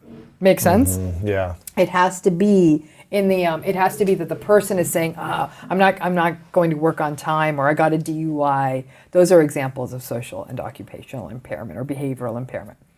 I personally think they need to get rid of the diagnosis. I think it's worth nothing. It's a diagnosis with no treatment. So why would you have a disease that you can't treat? There's no point to that. So so now let's go to the numbers, because the epidemiological studies are studies that tell us the number of people or the percentage of people who have a given mental illness, a given disorder. Gotcha. So the epidemiology statistics on narcissistic personality disorder put the rate somewhere between 1% and 6%. Okay? That's people who are diagnosed with the disorder. With this. Okay, so they've gone into research studies. But most people aren't diagnosed because they would never come in and do these sessions and... So the $1 million question. How many do you think it is? This is my number. This is the Dr. Ramani number. Yeah. Okay, I'm going with 20 to 25%. Oh, of the world, or of the U.S. world, or the world? 1 in 5 to 1 in 4. You think it's narcissistic? So 1 in 5 is probably, and I'm saying adults. Let's take the kids out. Okay, so 18 and above, 20%. That would make it 1 in 5. And I would tell you, in a major metro like LA, I'm going to 25%. I think that just the pressures of the city, especially New York, LA Miami, being an entertainment city, the nature that sort of it's a company town, and the business of the town is very superficial and very validation seeking. So I'd say 25% here. So that's 1 in 5. So buddy, if you know 5 people, one of them's narcissistic. When do you know someone is not a narcissist? What are the qualities that they possess? Real qualities. It's empathy, kindness, respect, flexibility, self-awareness, the capacity to reflect on their impact on other people, emotional regulation, managing, this is more of the emotional regulation, like managing negative states like frustration and disappointment, genuine curiosity about others, setting goals from an internal space rather than what they think the world expects of them. That's having a beautiful one, yeah. Having a strong sense of identity, a sense of who they are, having a solid sense of values, a conscientiousness, agreeableness. These are the things that make a person not narcissistic. It's nice to be around those type of people. Oh, they're so good, and I feel blessed. I have a fair number of those in my life. I feel like I but do I'm too, yeah. very careful. Like I curate my world the way some people curate their closets. Like I don't. And I've made the mistake. As recently as this year, I've let more than a few in. So it happens. You've let narcissistic friends people in. Yeah. Mm-hmm. I'm getting, and I got to tell you, it just means that people who've been through what's called narcissistic abuse or all the negative psychological impacts of being in a narcissistic relationship, one thing I work with people on is just narrowing their social world. Like it's unfortunately at 1 in 5. What are the odds, right? They're pretty darn good. You date 5 people, one of them. And depending on what swimming pool you're pulling these people out of, it could be 1 in 3. So even you've attracted people in your life. 100%. And I know what my vulnerabilities are. I'm very aware of it. My personal vulnerabilities are things like I devalue myself. I feel like I'm not enough. Really? I pity people kind of easily. And so narcissists actually are pitiful people. And that pity can sometimes drive me to say maybe I should try harder. So at this point in my life, I'm closed off in a way that actually sometimes makes me feel guilty. And I'm like, yeah, that if that's the price of poker, I'm good. Like I've been through too many times at this rodeo that I don't want to do it. So it's definitely my own lack of valuing of myself is what's made me vulnerable to narcissists. If I boiled it down to one simple thing, is that I feel like I'm not good enough. Really? And because I feel like I'm not good enough, I let those kinds of people in. So what I've found, unfortunately, is that it's just better off to close the gates and not so let anyone in. Not let anyone in. Unfortunately, yeah, that's kind of the downstream effect. Or, would you say the greatest defense against attracting narcissism is to fully love yourself? It's to fully love yourself, to be deeply authentic. I consider myself authentic-ish, authentic adjacent, but I know I've got a ways to go because I still struggle with the monkey on my back of feeling like I'm not enough kind of thing. Really? Yeah. Mm-hmm. And I know that. And that's my work in my own therapy on that consistently. And but I know where my barriers are. So anything that pings that, it's great. It's interesting. My staff is fantastic. And they're much younger than me. This is what's so remarkable about it. They actually act like guard dogs. That's great. They're like, we feel like one's coming. No. And I'll be like, I kind of feel bad for them. I'm like, good for you. Go feel bad in another room. We're not letting them in. So these two are gangster. They're the two most amazing young women. Yeah. Mm-hmm. What's the key to learning how to love ourselves fully so that when we see someone coming in, we just say, nah, we're okay. We don't need to let you into our life. So let's go back to the Carl Rogers, the humanist I was talking about before. It's to lift the conditions of worth from our lives. That we are lovable and cherishable simply because we are. We could get totally into a different conversation about we're all made of energy. Who judges energy, right? We're all lovable because we're the stuff of life, and that makes us beautiful and lovable. Who said this? Carl Rogers talks about conditions of worth. Dr. Ramani says, and many others I do believe say, we're energy. Like, who judges energy? It's like judging the sun. I guess we do, like we wear sunscreen. You're right. But you know what I mean? Like, it's these conditions of worth, like, whatever people say to themselves, I'm not attractive enough, I'm not smart enough, I'm not rich enough, I'm not accomplished enough, I'm not this enough, I'm not that enough. Those conditions of worth, I would be lovable if. As soon as you put love and if in the same sentence, you're screwed. Wow. So it's very much like dropping all that and saying you're lovable because you are. Everyone is lovable. Everyone is cherishable. All of us, not because somebody's more beautiful or somebody's more famous or somebody's more attractive. It's not, or rich or something like that.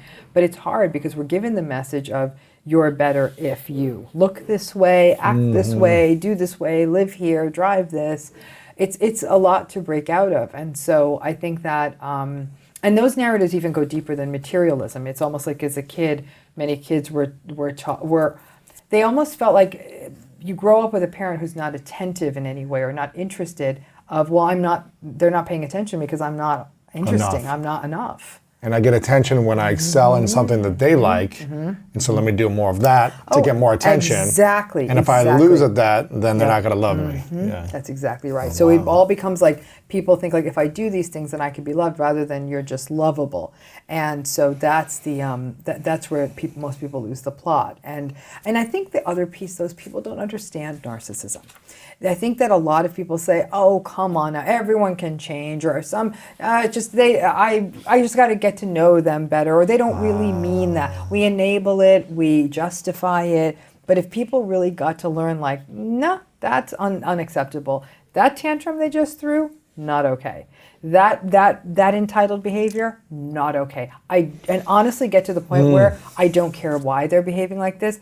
They're behaving like this. So how do you create boundaries with the narcissist?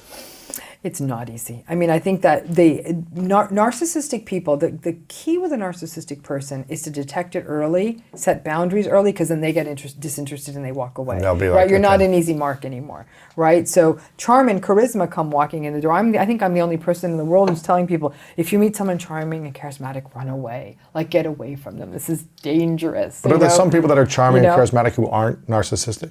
Yeah, but I'm all about throwing the baby out with the bathwater. Right, yeah. All out. Sure. So it's because charming, charismatic people, I would say then always make sure they have humility. There you go. If you have the humility back, that's the then unicorn. You're okay. That's the unicorn. That's when you're like, they're charming and they're humble. Humble like, and they're all that. They're incredible, and they're like, listen, I'm great. Can you just tell me about you a little bit? Talk a little bit about you. There's that's humility. A keeper in your life. Yeah, that's a keeper. Or you can see how they're talking to other people. They're interested in other people. They're not talking down to people, maybe because, let's say, they're in a service position that evening, right? That they're not, and not in a smarmy, like, oh, the server's my best friend, but like they're not like, right. That. It's none of that. It's really like, oh, let me wait for the server to come along and see if I can get, or whatever. I mean, they're just really, they're present in a situation. They're not elitist. They're not status conscious. That kind of humility, that they don't brag. That they're all that, and they're not going on about how all that they are. That's cool. Mm-hmm. They're not talking about, oh, let me tell you about my new this and my new that and this accomplishment and they're actually able to be with you, be present with you. It's rare because, again, people who are that hyped up, they're hyped up from all sides. You have to be really resistant, authentic, self-actualized to not drink the Kool-Aid. Yeah. What else do we need to know about narcissists? Is there anything else you think that's important for us? I think that 1 in 5 of your friends is a narcissist. So, I mean, if we're using this number of 20%, okay, which I don't think is a bad number, to be honest with you. I think that it's a spitball number. Mm-hmm. It's just sort of boiled up in this world, and it may be a urban myth. I don't know. Right. It's hard to get good data on this, right? It's the assessment of narcissism is one of the hardest things in the business of measurement and psychology. Because who's going to be honest about it, right? There's all these back doors we try to do to figure it out. But I'd say the other things, let's talk a little bit about what happens to a person who's been in a relationship with a narcissist. Oh, tell me, because please. I think that we've been so much focused on the narcissist. The question is, what if I've just been through this? Is there a sense of PTS that you're going to face? A lot of PTS. Yeah. You'll see there's confusion, self-doubt, a sense of powerlessness, helplessness, sometimes even hopelessness, anxiety, a lack of not feeling motivated anymore, a sort of sense of like, I can't be bothered with life, rumination, regret, something we call euphoric recall. You remember the good parts of the relationship and say, why can't we have that part again? I'm like, well, no, because that part wasn't really real. It wasn't real. It was like this explosive. People have physical symptoms. They have trouble sleeping because of the rumination. Man. They might find themselves engaging in less behaviors that are involved, like self-care behaviors, we call them, like things like working out or eating well or even taking their medications on time. They just almost let themselves go because being in these relationships is just basically like completely being, overwhelmed by them. So people aren't in good shape when they're coming out of these relationships. Because then they'll start beating themselves up. How could I stay in this? What was I thinking? Well, that's I'm an idiot, the worst part. It's the self-blame and the self-shame. Because the self-blame is, this is my fault. I'm the one who stayed. I should have known. I'm a fool. And then a lot of people go back. Why? Right? So why? Because they think, let's talk a little bit. I want my whiteboard. Yes, we get to use the whiteboard. So here we go. So let's talk about the narcissistic relationship cycle. Okay? Step 1 is something called, I'll write it down, I'll lift it up. Yes. Love bombing. Okay? Okay. Love bombing is that big, seductive, exciting experience that happens early in a relationship. We have a magical connection. Let's have a picnic on the beach. Wild and crazy sex. Oh my texting gosh. for 12 hours straight. Good morning, princess. Good night, my darling. Let's take a vacation for our 3rd date. I want you to meet all my friends. I'm so into you. Let's move in after a month. My lease is up. Love bombing. It's exciting. It's intoxicating. It's seductive. And what it does, it's a narcissist ground game. That's how they're able to get you to not notice all the red flags because you're so focused on the 10 dozen roses on your doorstep that or the unreal sex you're having, or these amazing, like constantly being these text messages, or going to San Francisco on your 4th date, and you're thinking like, okay, what red flags? I'm having my fairy tale. Yeah. The minute the narcissist knows they've got you, when you kind of let down your guard, because some people are like, this seems too good to be true. And then they're like, okay, I love you too. I'm boom. That's the day something called They got you. devaluing starts. Oh my Okay? gosh. Now, devaluing is characterized by invalidation, little digs, like, oh gosh, my ex-girlfriend could cook. Or oh my gosh. It's like the digs. It's little. It's subtle. You're like, where did this go? Like, where's this? Because it's not feeling so good. And people in devaluing are confused as heck. They're thinking, how do I get back here? Now they start blaming themselves because it was this. Now it's this. It must be me. Oh my gosh. Okay. Now then I just feel like you're going through my life right now. Okay. We go to something called the discard. Now, the discard is not always a breakup. Is this where like they won't speak to you for 2 weeks? It's the silent treatment. It's the it's the deeper level manipulation. It could be infidelity. It could be significant lying. It could be sometimes even the other person leaves the relationship at this point. Like the not narcissistic person leaves. Like, I'm out. I'm out. I can't do this.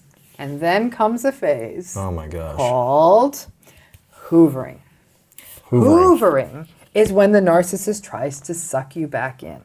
They don't like to lose.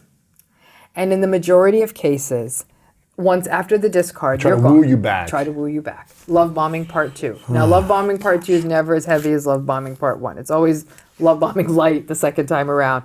But it'll be like, it's seductive. Baby, what was I thinking? You're the best thing that ever happened to me. And this could be because they've cheated on you. Right. And they say things like, you're so much better. And you know what? People fall for that because that's that triangulation dynamic.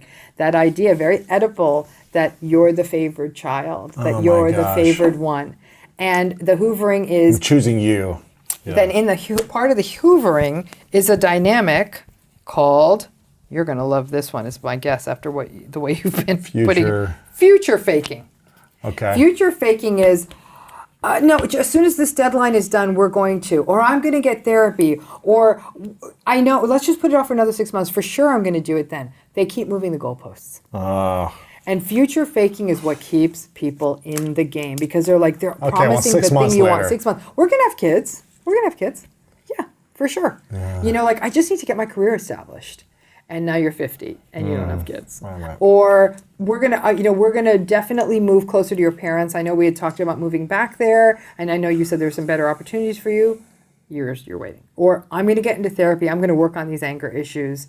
And then if you push it, God, you know what? You're really impatient. You're like you are not a nice person. Can't you see what I'm going through in my life, and I need time, That's the cycle of every narcissistic relationship. Not everybody gets hoovered, okay? Sometimes the narcissist moves into something else and then they're done. And so people sometimes feel bad if they're not hoovered. They're like, oh, what's wrong with me? It doesn't always happen, and consider yourself lucky. I always say the lucky are not hoovered because then it goes back to, the cycle goes again and again and again. So what is hoovering again? Hoovering is when they try to woo you back in, suck you back in. They bring you back in. Mm-hmm. And they'll do that if, let's say, they're the one who left you, okay? And you finally start getting your life in order. And maybe you're dating someone else and they find out that's when they want you back. They just want to mess your stuff up. Or you're in a good place, like you got a job they don't want you happy. They don't like losing. And they don't like the idea of anyone else winning. It's all about domination. Oh my gosh. So I tell people, like, maybe you could get a good trip to San Francisco and a couple of flowers and get out. And then get out, Like, before you get in too deep. But if that happens where they'll give you like a month or 6 weeks or 2 months of love bombing on you, and then you're like, you know what? They're going to get mad. I'm not in the right place. This isn't for me. Like, it's not you, it's me. I'm not ready. They're going to get mad. They're going to get mad. So either way, once you go on the first weekend love bomb extravaganza, you're kind of sunk. Yeah, because they actually they want to get out. You almost the first weekend. You want to get out. Listen, here's an interesting tell on narcissistic people, and it applies more in LA than in a place like New York. They drive really badly. They drive dangerously. They cut people off and they come up on their bumpers and they cut people off on the freeway. Gosh. And that's actually been documented in research. So a narcissist is a bad driver. Bad driver. Dangerous driver, not bad. Not like dumb driver. Fast, cut people off, honk, road ragey driver. I have this, I don't know if I want to call it a formula, but just some steps that I've been developing through my own healing journey and reflection of previous relationships and now being in a very, I would call, conscious, healthy relationship. I would love for you to either pick apart or validate or add to or whatever you want to these kind of steps that I've been putting together myself that I think have helped me in this transition towards what to create when stepping into a new relationship. The first one is for a conscious, healthy relationship. The first one is you working on your healing journey before you get into it. Yeah. Or if you're into it, start it while you start the relationship, being in a healthy, focusing on a whole healthy body, mind, spirit, and soul. Healing the past and being on that journey. Step one. Without that, I feel like it's not a strong foundation, right? Because you're going to be more susceptible. Step two is, I don't know if this, for me, feel free to pick a hole at this. Step two would be to do the love language test with the person you're dating. And to see if you're in alignment with the way you receive and give love naturally. I think in previous relationships, for whatever reason, I chose women that didn't receive the love that I naturally gave. They liked acts of service and gifts. Where I was like, I don't care about giving someone a gift because it's not value for me. I like praising someone and touching someone. You're a words of affirmation guy. Yeah, and touching them and giving affection and telling them how much I appreciate them. Like. But they wanted a gift to feel loved because that was their blueprint. So I was always doing something that was more work for someone to feel loved. And in the current relationship, we have like identical love languages in order. So we both naturally show up who we are and feel loved by the other person. So it's just less friction. I don't have to think, I need to buy a gift or I need to do this every week that I normally wouldn't want to do. So that's number two. Number 3, 4, and 5 is getting clear with your honest truth about your values, your vision, and your lifestyle. Yeah. Kind of like what you were saying. Like if your values are out of alignment, it's going to be challenging. If your vision is, I want to make hot sauce and you want to make shoes, we have a different shared vision of our relationship. And if you want to live in the city and I want to live in the country with the lifestyle, there's going to be some friction there. Number 6, for me, this was a non-negotiable entering this current relationship. Maybe this is too tough, but for me, I was like, we need to enter a relationship in therapy and start the relationship in therapy so that we can communicate in a conscious way with a third party about agreements. There's going to be things that come up. There's no perfect relationship. You're going to have a different lifestyle, this and this. But can we create agreements together so there's alignment on our communication, our agreements, to just minimize some friction. Not have expectations, but get clear on agreements and a standard we both have. And then with that, going through those first 6 things, choosing to fully accept the person for who they are. Once you've gotten clear on all these things over a period of time, saying, okay, I'm not expecting you to change into a potential in the future, but do I accept who you are from your values, your vision, your lifestyle, your healing journey? We're doing therapy together. Can I accept this person? My girlfriend, she's an actress, so she does movies. She's on set. She's kissed guys on movies in the past, and maybe she will in the future. I had to be like, do I accept this is who she is? Or am I going to need to change her and say, you can't do this anymore? Correct. So I said, I fully accept you, you know? And this process has been very powerful for us. I'm sharing from my personal experience, what's worked for me.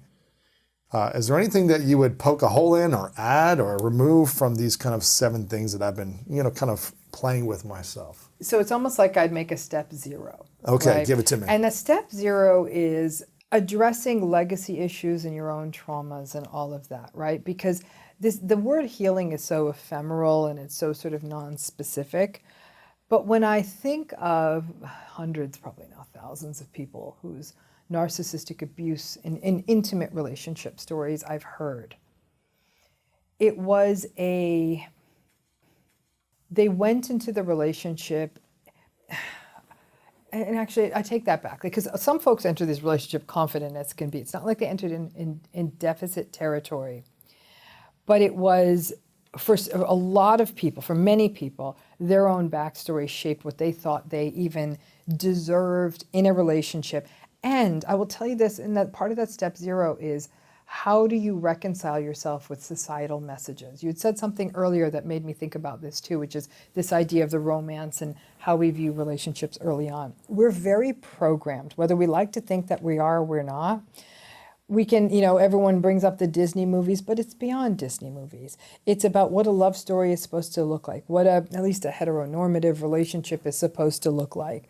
You know, we have these, and this is where we get to this idea of a gift. Like, how many people say, you mean he didn't give you anything for Valentine's Day? And I've had to say that, and I'm in a relationship, and I said, if he brought something home for Valentine's Day, I would slap that man silly, because I figure, what are you wasting your money for, fool? But the day after, the candy's off 50%, so you're welcome to go to CVS and grab me a box, honey. So it's because your value was something different. Right, So, and so it's that. But beyond that is that we get this message of what it's supposed to be, and when it's not that, we think, well, there's got to be something wrong with me. And so I do think that there's some pushing back on existing sort of societal messaging. There is being aware of one's own legacy issues. What are you trying to work through? One's own history of trauma and those kinds of adverse experiences from early in life. To me, those are sort of like the step 0 before the step 1. So being aware of those things, talking to your partner about them, or just being aware? I think that's the word. Step 0 is almost like before you ever meet any partner. And part of me is thinking, you know, the healing journey is being aware of those things, addressing them, you know, reflecting on them, and then starting to integrate it, some type of therapeutic healing process.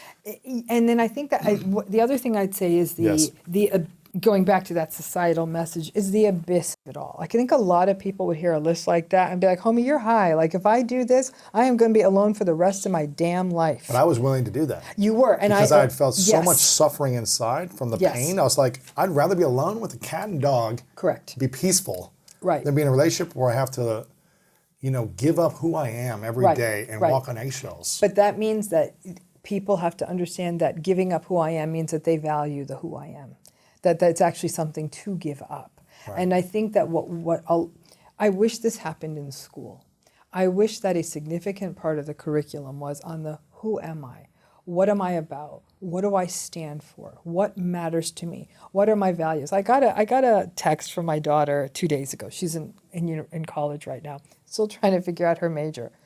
And she texts me and she's like, Mom, I've decided I'm going to pursue a career in the arts. And I texted back, like, that is absolutely magnificent. And she texted me back, said no mother ever. Do you realize that I'm probably never going to have a lot of money? I said, girl, I've been broke since I was 50. So I said, and I wasn't happy. So I said, if you wake up every day excited about what you do, you're good. And so what my daughter was doing was she was unfurling herself in front of me. Now inside, am I thinking like, you know, rice and beans and your studio apartment? Okay, yeah, you could do that. You could do that. That's all. But you know what? If you're doing what you love, that rice and beans in that studio apartment is going to be A-okay. It's going to feel like a filet mignon, you know. And she's loved. You know, that this is not like, how dare you take this expensive education. You are loved, and I want you to be you, and I want you to find your path. that's definitely not how I was parented, and that's not how a lot of people were You're loved parented. if you do what we tell you to do. You're loved if the word doctor is in front of your name. They're like, I don't care what damn way you get to that, you're going to be a doctor. Here's honey. the funny thing. The doctor's in front of your name. Do you feel loved, or did you feel loved after you got that accomplishment? No, and I think I became the wrong kind of doctor. I think they had the whole MD thing in mind. Sure. But I also understood where they came from. As immigrants in the generation they came, they really did believe. They said no one in this country is going to take you seriously. When they look at your face. So they said, at least with the doctor, you're going to get a little respect when they say your name. So I'm like, okay, I could work with that. But the fact is, I did think like, oh, they're going to love me more if I do this. No, they had their own story. But Yes. I think that and bringing in my daughter is like, she's trying to figure out who she is. Who are you? What do you stand for? And that idea, what are your personal values? Like I do leadership training with folks, and they actually take a values deck of cards, and you realize like, whereas if you and I did that exercise, we should do that one. We should have that episode. I should bring in my values card. Bring them in. Let's do that. Okay. For sure. I'm going to bring them in, and we're both going to do it. Mm-hmm. And then I think you put your top 15 and you take a look at them, right? And so ours are going to be completely different. Mm-hmm. And yet, I adore you, you're a friend of mine, all of that, but we'll have and you know what? I'm going to get your own deck, take it home, do it with Martha.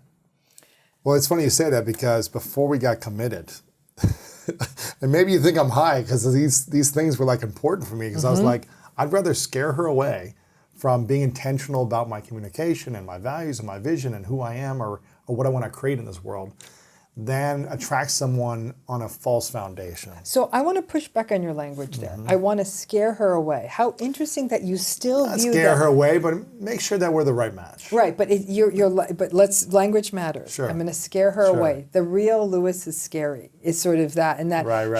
That's sort of, there's a certain ingrained assumption that if I'm me, that is going to scare her, rather than simply, I'm going to show her the real me, and let's see if that's a fit. So I hear some unconscious bias within you towards that. I like that.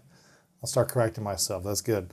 So I wanted to share her with the real me and be honest about all these things that I wanted to create in my life unapologetically. Let's say that. I wanted to be unapologetic about what I wanted to create. And so before we got together, got into a committed, exclusive, dating experience, we had had an amazing few months already, like so many trips and things, and it was just like peaceful, right? And so I took her to Sedona, and I took her up a vortex, right? Like this kind of little mountain vortex in Sedona. And I had a workbook for us, a journal. And I gave it to her, I put some music on, and I said, listen, I want to do a values exercise with you. Good for you. So it was kind of like the value deck, but I said, I put some music on, some gentle music. We're up, the sun is setting. We're on this energy vortex. I said, I want you to be so honest and authentic with what your core values are. And list many things that are part of your values in your life. And I take 5-10 minutes, right? I'm not going to look at it. I'm not going to, you do your thing. I do that. She writes it. Then I said, give me a blank piece of paper, and I take it and I do the same exercise. And I said, now I want us to look at them side by side without a bias, without me seeing it first and then me writing down the same things because I want you to think I have the same values. Are we in alignment? Is there alignment? Not perfection, is there alignment? Sure. And 80% of the things we wrote down were the same, right? And the 20% that was different, it was like, okay, cool, that's nothing against that here and nothing against here. And it felt just more organic, right? It felt because we were honest about it. Right. I don't think there were many relationships in the past where I talked about values and vision and lifestyle until it was too late. Correct. When we're breaking down and it's like there's frustration and we're like, what are we doing? Right. But we've already chemically bonded and we've already gotten deeper into a commitment. And you're like, well, we just lacked the, emotional courage or intelligence to have those conversations early. And I just don't think a lot of people live their lives from that examined standpoint. Yeah. Like, what are my values? What do I stand for? And people are like, what do you mean, what do I stand for? I can't afford gas, And so that, and I understand that, right? I'm surviving. you are surviving, but there are certain things that you're willing to fight, really, really fight for and be, and that you actually do need in your life. For some people, for example, spirituality may really matter. You cannot minimize that. And if a person for whom spirituality matters enters into a relationship for someone who doesn't, it's not an indictment of either of them, but that may not be a language they can use with each other, which might leave both of them frustrated. But there's some things that you're not going to fully map on to someone else. Someone may say, I'm very comfortable with your spiritual world. I'm simply not going to participate in it. And then that will work. And they'll say, I can see how joyful it makes you. But what the struggle here, though, the main sort of pushback I'm going to have on your list is your list is predicated on two healthy people. That's why step one is both need to be healing. Yeah, and both need to be in a therapeutic journey together. That's why for me, it's if one person is working on their healing journey and doing some type of therapy consistently with accountability and emotional intelligence and integrating that process, and the other is not, I feel like it's going to be challenging. That's why I think it's going to be impossible. That's why I said enter the relationship in therapy, which again, this is maybe hard for people to do. I think it's great to enter a relationship in therapy. It's just not a typical third date activity. Hey, I get it. Instead of going out for drinks, you want to come to therapy? This was after a few months. You know? This is after But a few even months, still, I do think that there's a business for me to open, like third date therapy. But here's the thing. What's the alternative? Getting in a relationship where 50%, go through divorce within however many years, and then those that stay together more unhappy, and then you're suffering and you're feeling trapped and you feel stuck. And it seems like very few in their first marriage create a peaceful, thriving life with, challenges and bumps along the way, but it just seems like it's rare. And so if you want that, if you want a healthy, thriving, long-term committed relationship, not perfect, but a healthy one, I feel like it's rare. You got to do the extreme or the different things that people have never done. I don't know. Right, but you also have to value yourself, and that's the work, right? Is for a person to be able to say, I am valuable. And if a person can get there, all relationships in some ways have a fighting chance, not toxic ones, but because they do value themselves. So they're willing to set a boundary. They're willing to extract from unhealthy situations. They're mindful and aware of what another person, they're self-aware. They're able to, and also aware of another person and can make judgments and statements and all of that about in an informed, aware manner. And then above all else, they have empathy, right? And either you got it or you don't. And in the absence of empathy, your whole system goes away, right? Without that, this doesn't work. Empathy, yeah. And I think that there's, I think that a lot of people right now in the world are engaging in pseudo healing.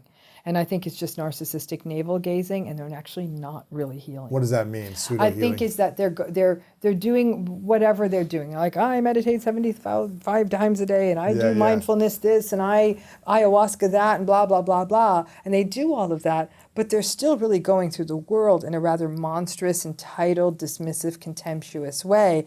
But it's sort of like, what I call healing porn or recovery porn. Like, look at my recovery, I'm so recovery-ish. And it's like a spiritual bypass. Yeah, exactly, it's a spiritual bypass. And that gives me pause. So you can't even just say, oh, they're doing all this work on themselves. So I don't care how much work they're doing on themselves. How are they showing their up? Behavior. Exactly. Yeah, how are you showing up? What's your thoughts on plant medicine as a professional, in terms of a therapy, in terms of helping people heal? Right. I'm always I tread so lightly here because as a licensed person, I always have to recognize that my feedback will always carry weight. I'm not an MD, so I can't prescribe medication. I do believe this, though. What's happening in plant medicine, what's happening in the psychedelic world is the future of psychiatry. I do. I think that there's things happening there.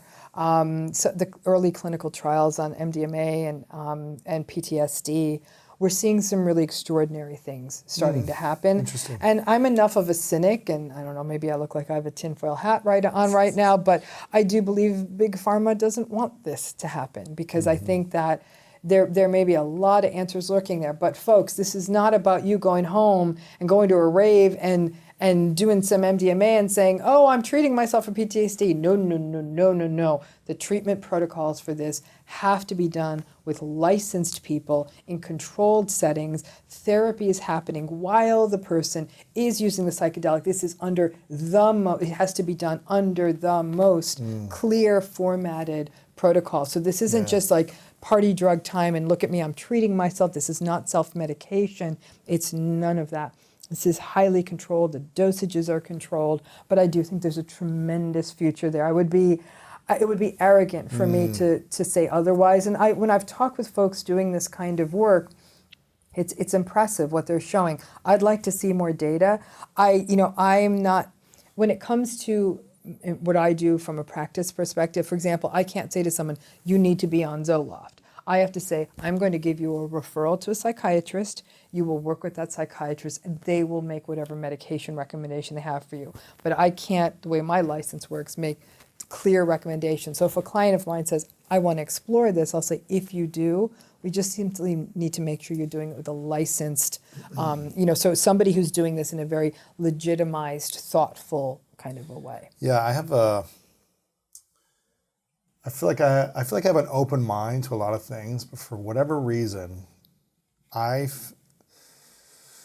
going to be intentional with my words here.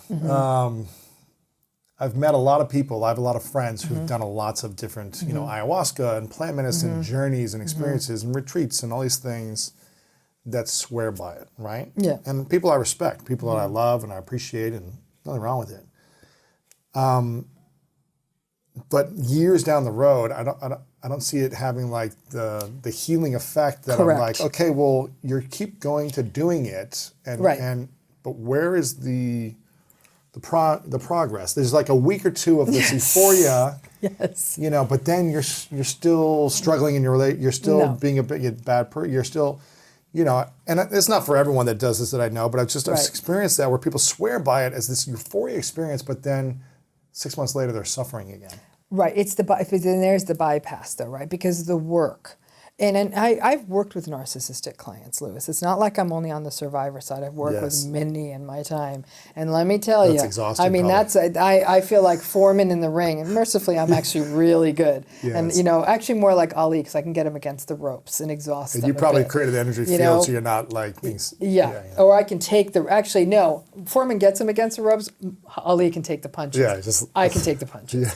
And so but what I would see is I would say because here's the thing, what would be really interesting being in the room with a narcissistic client who actually saw through the therapy. They didn't drop out. One of the interesting things for me, I was fortunate because I had no spots in my practice, and I've completely downsized it and mostly have ended most of it. But back in the day, I'd say, you don't show up, you lose your slot, and you're not in this practice. And I'm like, well, I don't want to lose my slot, right? They don't like that. So they'd show up.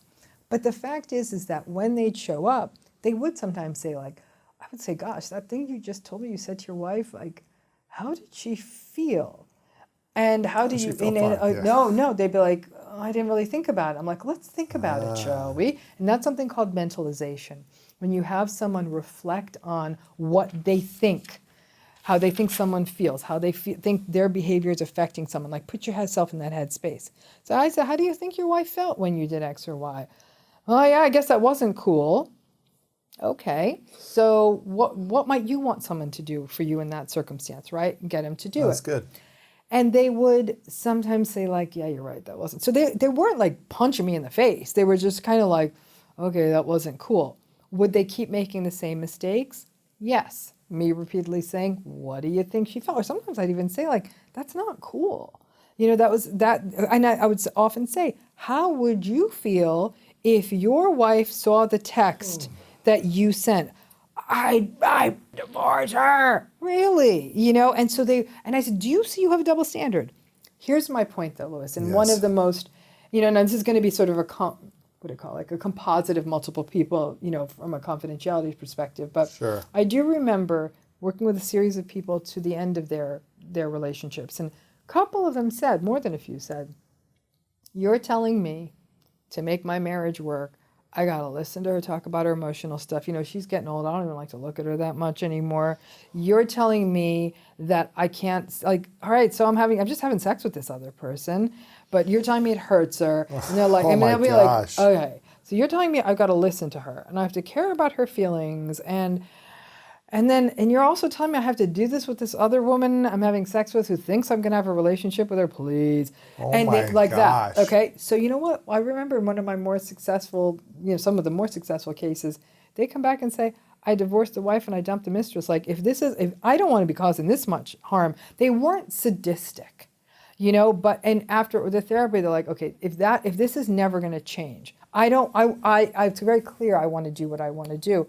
And I thought that was a win. They're like, I'm not changing. Yeah. They were even aware they weren't going to change. Like, I'm not listening to her nonsense. And I don't like looking at her. And I don't think she's attractive anymore. It's like, yikes. But it's a win for her and for them. It's a win for the other people have been released. Now, that's big. Most narcissistic folks or people with these personalities don't stay in therapy. They're not great candidates for therapy. And my guess is to your point about these people who all slide backwards, there ain't enough ayahuasca in the world to turn these people around. Right. I can tell you that right now. There's not enough MDMA. There's nothing. I think everyone's looking for the empathy pill, right? That's what it's not how it works. Gaslighting is the denial of a person's reality and the taking a part of another person so that they have completely not only given up on their reality, they've given up on themselves. So let me say that in a little bit more of a clear way. Gaslighting is a grooming process. It's not a one-off, right? So let's say a day like today, we'd set up our shoot and everything, and I were to say, and we had our time, we were going to meet the date, and I said, you never said we were meeting on that day. And you'd be like, and then you go back to your email and say, no, it's right there, right? But for a minute, you might have doubted yourself. I don't have that much power to gaslight you because we don't really know each other. Maybe you trust me a little, but it would be enough to throw you off for a minute, say, did I not send that email right? And you catch yourself, okay? The reason it's called a grooming process is it happens over and over again. I never said that. I never did that. You're being too sensitive. Stop making such a big deal about that. You really aren't committed to this relationship. And they keep saying things to you that are not your reality. So what do people do when they're gaslighted initially? They defend themselves. No, you did. You really did. Like you said that. Or I'm not being too sensitive. And now you're getting more and more worked up, right? Reactive, yeah. And then, they'll say things to you like, oh, yikes, somebody's a little bit crazy. Like, have you seen a therapist? So now what are they doing? Not only have they doubted your reality and you're a little off balance, then boom, they close it by saying there's something wrong with you. Oh, man. And you start believing it. Oh, wow. Many people are gaslighted. Will start wondering, maybe I'm the narcissist, maybe I have a mental illness, maybe I need to get help, there's something wrong with me. And at that point, the gaslighter fully controls this person. Oh my gosh. That's the process. And so, but initially, the person who's being gaslighted has some level of trust in the gaslighter. Maybe they're in a new relationship together. Maybe this is a family member. Maybe it's a boss or a respected colleague. You got to have a little of that from the jump. There has to be some skin in the game for someone to be able to gaslight someone. Then they're groomed. Now, let's say the first time someone gaslights you, say, no, here's the email. This is the time you said we're meeting, and don't ever do that to me again. The gaslighter's probably going to move on to a new target. Ooh, they'll stop with you. Yeah, so they'll say like, this is not a fertile target. I'm going to move on to another one, right? But so early on, when a person says you're being too sensitive, say, no, that's my emotion. Don't you dare play judge and jury on my emotions. Oh. I'm sad right now. I'm going to stick with that. That's a good one. That's what I'm talking about. That's a good one. Right? So, and then the gaslighter will probably lose interest, but they'll always get their last dig in. They'll say, she's just a really difficult person. So they'll still have to get their parting shot and say, I'll wear that as a badge of honor. But just look how solid you have to be in yourself and understand gaslighting. In fact, I'm doing a gaslighting seminar on Saturday. Wow. Literally 3 hours, all gaslighting, because that's how much people are confused by this. It happens at work. It happens in families. It happens in intimate relationships. Yeah. It happens from the world at large. Like, no, everyone can. The playing field's equal. And then people are like, it can't be equal because I can't catch up. So That's gaslighting. So the first time you feel like someone's gaslighting you, what should you say without them saying? Because I feel like this has happened to me in a previous relationship where I'd be like, no, I never said that. And then it was like they bring up 3 other things that were unrelated to try to confuse and be like, well, you this. And I'd be like, well, just focus on the one thing we're talking about. And so I have to go to, go around all these other things and talk about them where I forget what we were talking about in the first place. That's gaslighting. That deflection. It's very exhausting. It's like, let's just focus on this thing. So a great example, what gaslighting thing that people will do is they will say something like, in a relationship, and I'm really uncomfortable with how much time you've been spending with that person, and there's been a lot of communication between the two of you. Like, it doesn't feel good. It doesn't feel good to me. It feels shady. It feels like a boundary violation. Like, this isn't okay. They'll hit back with, let's go back to when you were in college and you're like, wait a minute. And then Focus you know what on I this. tell people? Have a whiteboard. Say, okay, I'm going to table that. We'll get to that. Let's write that down. I don't want us to not talk about it. But let's go back to the original issue. So keep going back to the original go back thing. to the original issue. Until they have a discussion and resolve. They'll get mad. And they won't discuss. They won't discuss. So how do you find resolve? You don't find resolve. In these relationships. There's no resolve. There is no closure. And that's the radical acceptance. So you just got to accept this person isn't going to have these conversations. This person's not going to have rationality for certain things. It's going to be their way or the highway. Correct. And they won't be flexible. Nope. And you've either got to live with it and accept it for a certain period of time, or you can choose to move on. Right. But being in an argument is only going to make your life worse. Correct. And you might say, like, that seems lonely. Yeah. And so I have worked with people who've stayed in long-term narcissistic relationships, who have done everything from get very involved in like a religious community, church community, something like that, to do a lot of things with their friends, really build friendships. Unless the narcissist tries to control them hanging out with their friends. If you have a controlling narcissist, none of this will work. Like malignant narcissist, it won't work. But if you can build out friendships, if you can build out collegial relationships, if you're working, church community, some people do this in online communities if they're not able to easily get out of the house and have friendships that way.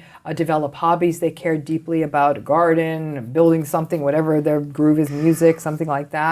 I've known people to have lovers, to say like, my body hasn't been touched in 15 years. And so they'll do that and they'll say, I felt a little guilty, but they're having sex with other people. I haven't been touched. And they're like, I know I'm not, and they said like, I know I'm not very attractive, but everyone's got someone, everyone finds someone and they find their someone. And so I've heard it all. I've heard people do all kinds of things, finding their way to get that support on the, when they're not being, when they have to stay. Because that's where you get ungaslighted, right? Person saying, no, that's not okay, or this person's conduct isn't okay. But I think where most people destroy themselves is they're like a moth to flame. They're like, I can fix this. And I'm telling you here, you can't. Stop trying to fix it. Stop trying to fix it. It's just not going to work. That was probably my challenge, is I wanted to fix. Which again, your athletic background, it makes sense. I mean, there are people who have had a track record of being able to get things done. They're the ones who are very vulnerable to staying in these relationships too long. I think I was attracted to it, and then then wanted to stay in it. It's attractive. And then I was just like, it just becomes exhausting when it's a full energy on someone else, as opposed to a combination of let's work together on a shared vision towards our relationship, towards life, not all the energy in one place. Correct.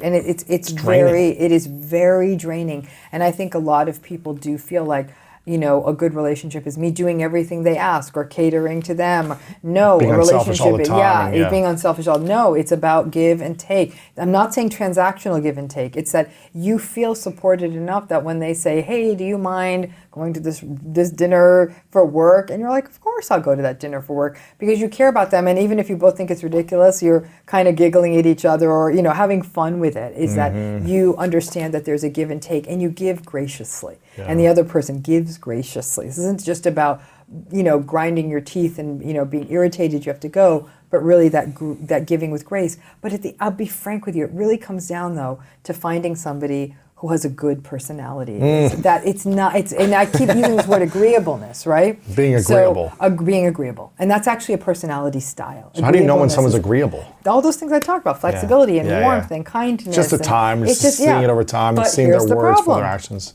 Agreeable men make less money. Agreeable men make less money. The research has shown that pretty clearly. Bless their hearts. And so for everyone out there who wants somebody who's got the money and the stuff, the probability that that person's going to be agreeable is a lot lower. So you just need to find a unicorn, someone who's agreeable and who has money. And I have not.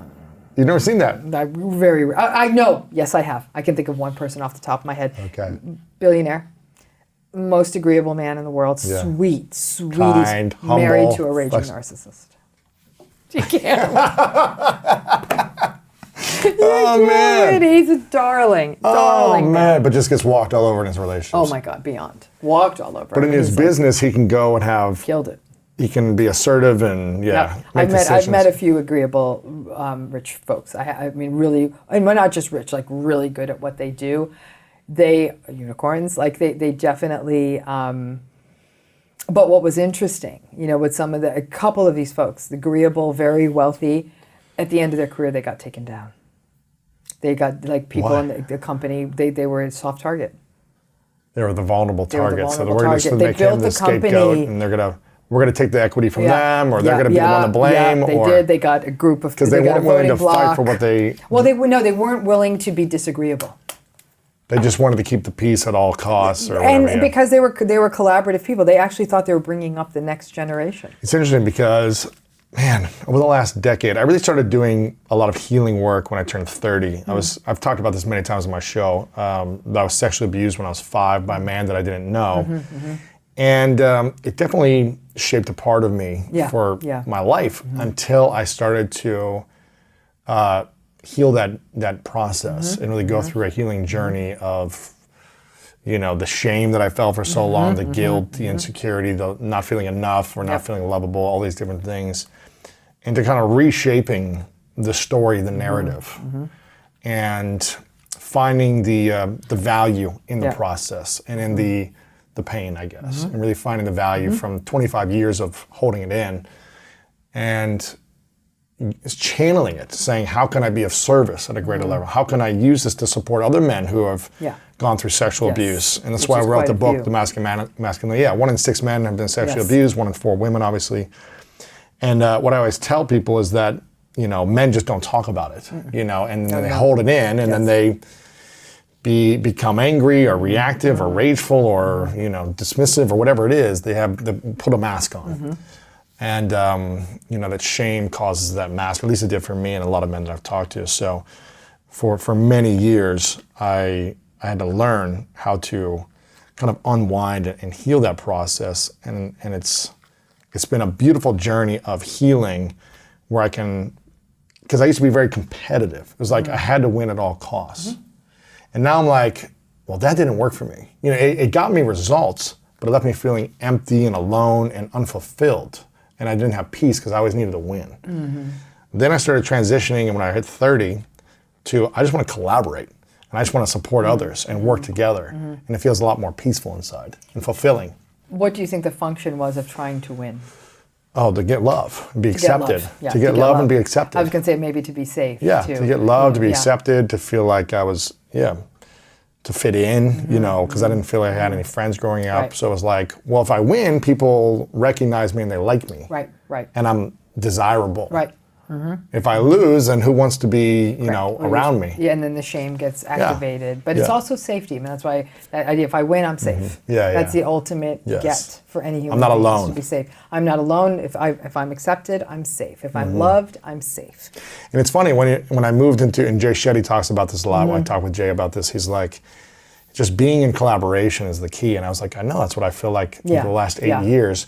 Because you're safe when you're still collaborating. You're still with people. You're helping each other accelerate together. Right, but there's a fear, and I think one of the big impediments to collaboration is the sense that others will leave you behind. So if you become an island unto yourself, you feel safer, right? So I think that's often a blockade. And then I'm at the top of the mountain, everyone else is down. Yes, if they leave you, it's not the collaboration that's the issue, it's the potential for abandonment. Interesting. Like if I'm in this business, like the billionaire friend, I'm at the top, but then I collaborate with others, but then they take it all and they leave me behind. They took it all away. I mean, this was somebody, and that man, that agreeable billionaire, was collaborative from the day one of his career. So how do you stay collaborative and live in abundance and want others to win around you, but also not get taken advantage of. It's not easy. It's with the 1 in 5 number I'm giving you, it's not easy.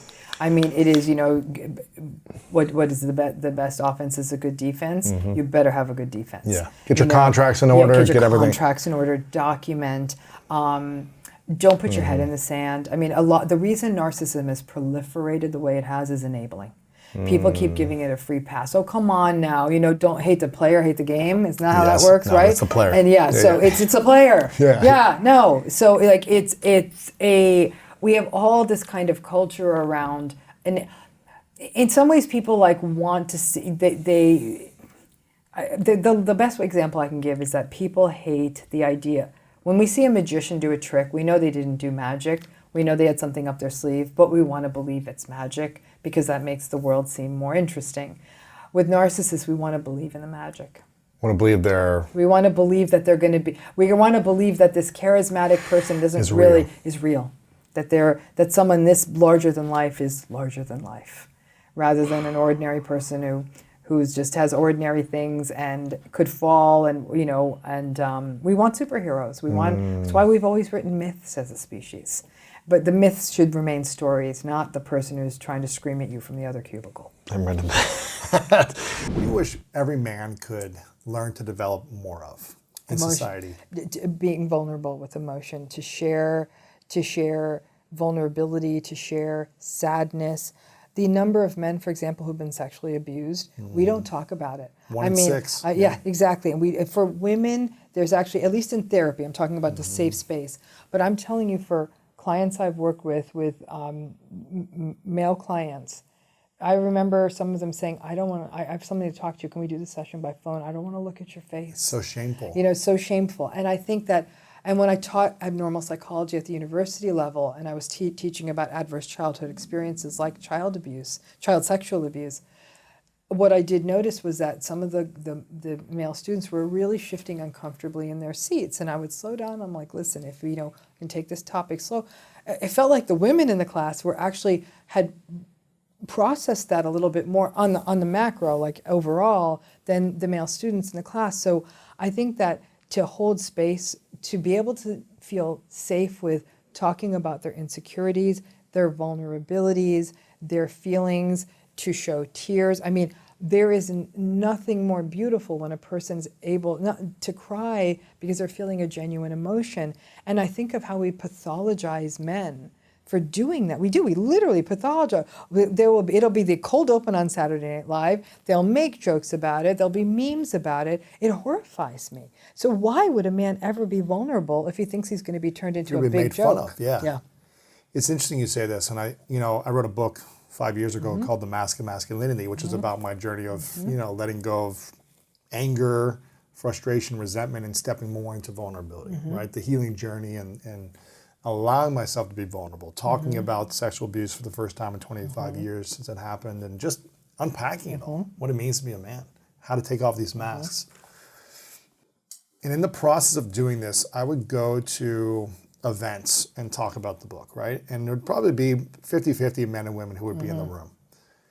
And I would ask at some point in the event, I'd say, all the women in the room, raise your hand if you once a week talk to your girlfriends, or you have a place where you can go and talk about your challenges or insecurities or fears and things like this of life. Your body, shaming issues, whatever it might be, you can talk to someone about it. And pretty much every woman in the room would raise their hand. I say, keep your hands up if you do this every day with your girlfriends, your mom, your sister, and pretty much all of them kind of laugh and say, yeah, I call people every day. And I said, okay, the guys in the room, raise your hand. If you do this once a month, you talk with your guy friends and you feel safe to be vulnerable and open up about your insecurities and all these different things as well.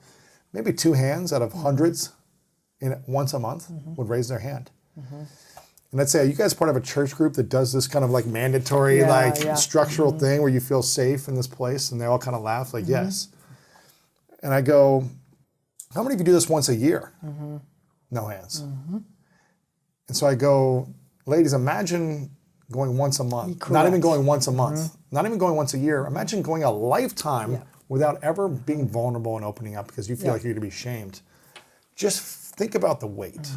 I'm not saying how men act and treat you and this is okay, or actions are okay, but just think about it's true. that. It's true. And I talked to different men throughout this period who said, Lewis, I started the opening up with my wife, and after years, that she would always say, I wish you were more vulnerable. I wish you would show emotion more, not just be stoic or angry. And some men would say, listen, I started to do this, and I got the worst response from my wife, my partner. Oh, interesting. Because they weren't available to receive me being, they're so used to me being stoic and this, having it all together, that when I was emotional, they needed me to be strong for their emotional challenges. Some of these women, I'm not saying always women.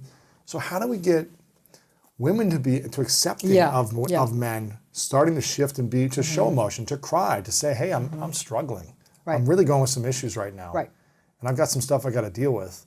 How do we get women also to be like, hey, it's encouraging, it's okay, and keep a safe space so that men will continue to, and not be like, well, I'm never doing that again. She made fun of me. Like, why would I ever do this? I'm going to be strong and tough again. And that's something that everyone has to work on, is how to say, what are our biases about masculinity? Does it, how do we, will that change how you view a partner? Would that, again, you and I was watching you talk about something recently where someone was talking about masculine and feminine energy and all that. I'm not so sure I agree with that dichotomy, to be honest with you, but I do think that it is the shaming of emotion, and anger being the only acceptable emotion. So men use that. They've turned it into like the Swiss Army knife of emotion. I'm sad, I'm going to be angry. I'm vulnerable, I'm going to be angry. Angry, angry, angry. Right? It's just like the one-stop shop kind of thing. And to me, anger is an incredibly acceptable, healthy emotion. It's in the whole,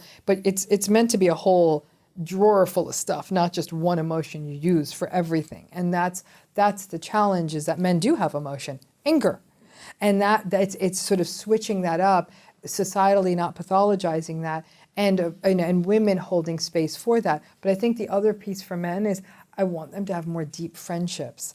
Again, something else I read, a great article I read about a guy wrote this idea of how many men out there have colonoscopy friends, and that headline grabbed me, so I kept reading. And you know what his point was? I think he had a girlfriend or wife or something, and he said, if she wasn't in my life, there's nobody to drive me home from a colonoscopy, because you can't drive yourself home and you can't take an Uber home. So a person has to come and get you at the colonoscopy. That's vulnerable. So it's very vulnerable. And Man. most men don't have and this is like men over the age of 40, which is when you'd be getting a colonoscopy, that men often don't have friendships. They have like, let's go play golf, let's go watch a game, let's meet at a bar. But that person, where women are really good at that. And in fact, it's why women often fare better later in life after a spouse dies. Whereas a guy, it's sort of like they'll often decline rather quickly. Some women, not because they flourish, but some women actually do flourish, but they often have a stronger support network. Because women are often doing that cultivating of social relationships, and so because that's just something that's more validated for them, and I love that analogy of the colonoscopy friend, like the person you call and say, "Can you pick me up from this?" And that I'm going to work, of course. I'm thinking of like the friends I have. Like, if you give me enough notice, of course I'm going to come get you. And there's dozens of women I would do that for, and so. When I even ran that by my partner, he got really sad. He's like, I don't think I have any colonoscopy friends. Yeah, and he's like, I got to work on that. And so, yeah. Yep. Dr. Ramani, I appreciate you. I want people to get more of your work. Navigating Narcissism. Yeah, you got to tune in. Podcast, powerful. Season 1 is almost complete. Season 2 is going to be coming out early next year, but they can go through 30 episodes of the podcast. If you want more, go there, subscribe everywhere podcasts that you listen to. Also, your YouTube is an amazing resource. They can go check that out as well and subscribe there. You've got an online program for people healing from narcissistic relationships and abuse. If they go to your website, dr-ramani.com, they can learn more about that. They can sign up and get that as well. You got great content on social media. How else can we be of service to you today? I would say that, for people who want to do the deeper dive into healing, I have that monthly healing program. I know some people say, I don't know if I'm getting this in therapy. I may not have the money. It's very affordable, and I'd say to people, try it for a month. If you don't like it, it's really not that much lost. And some people say, okay, this is working, or you see there's a community of other people who've been through this. So definitely encourage people to check out my healing platform. They can go to my website and find that. And for people who want to hear lived experience, that the podcast is great for that too, because on YouTube I teach people about stuff. On Navigating Narcissism, I talk to people who've been through and all kinds of things. They've survived cults, they've survived abusive relationships, they've survived spiritual abuse, pick a form of abuse. We have talked about it. And so it's a real interesting opportunity to hear that conversation happen in real time and the insights people get when it's framed in that way. And like I said, YouTube is like a big old library where if I haven't talked about it, then drop me a line, and if it makes sense, and I'll make a video about it. And that's where a lot of our content ideas come from. Yeah. People saying, could you talk about this or that? And so I do that. And then I'd say, you know what? Get out there and be empathic, be compassionate, and practice what I call recognition. And by recognition is that see other people, feel them, experience them, hold space for them, because that moment of recognition, for some people, it might be the very first time they've gotten it in years, and it can be a real eye-opener, that every time we meet someone, there's something really extraordinary about them, recognize it. Powerful stuff. I asked you a couple of questions last time, but I want people to go to our previous episode to see your three truths and your definition of greatness. They probably have changed. Next time I'll ask you those again, but I want to acknowledge you first before I ask you the final question. I want to acknowledge you for what you just said about 5 minutes ago about how I think it was a week or two ago in your own therapy you realized you're still having awakenings and growth and creating more wholeness in yourself, which is really cool to see that you're teaching the work, but you're doing the work yourself. Oh, you have to do the work. It would be disrespectful to everyone I work with if I didn't do the work myself.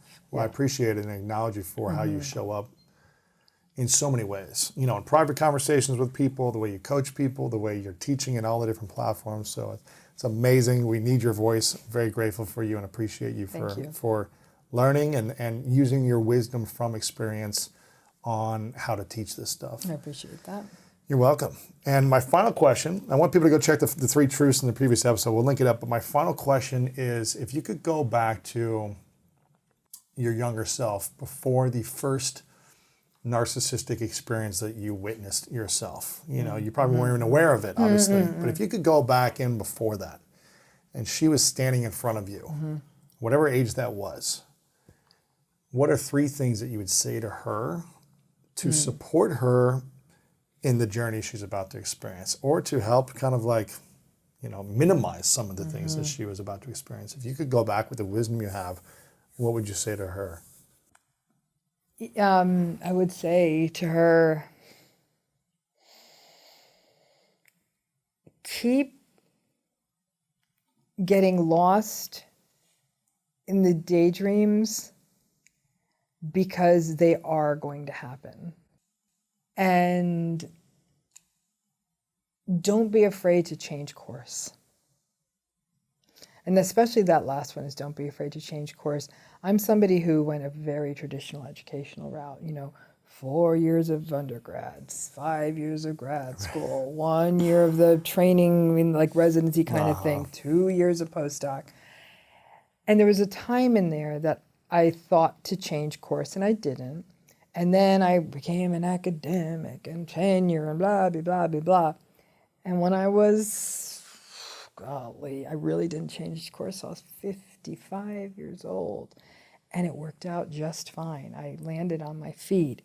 But there was a lot of work that had to lead up to that. There was times I was working 3 and 4 jobs. But I would say don't be afraid to change course. I don't know what would have been different if I had changed course when I was earlier in education and knew probably there was a different path for me. There's a lot of dreams I haven't, I don't know that I might ever get a chance to do. I've always wanted to live in another country and things like that. I don't know if those will ever happen for me. Had I changed course, those would have. So I'd tell her, change course. It's okay if in the second year of grad school you would just listen. We end up where we end up. So it's, I think that the path is the path. And, but those are, but I'd say it's going to be okay. And when I look at pictures of myself at that age, I'm thinking of my life exceeds anything that she would have allowed herself to think. There's a book from the 1970s by a guy named Christopher Lasch called The Culture of Narcissism. And in that book, he really gets, and this is the 70s, okay? And he really gets into issues like materialism and also the falling apart of American community structures and family structures. And so he pins this sort of pathological narcissism and selfishness to the sort of the erosion of those structures. But I think that misses something. Then it was kind of quiet. Like, this has always been a quiet area, interestingly, in mental health. And then reality TV happened.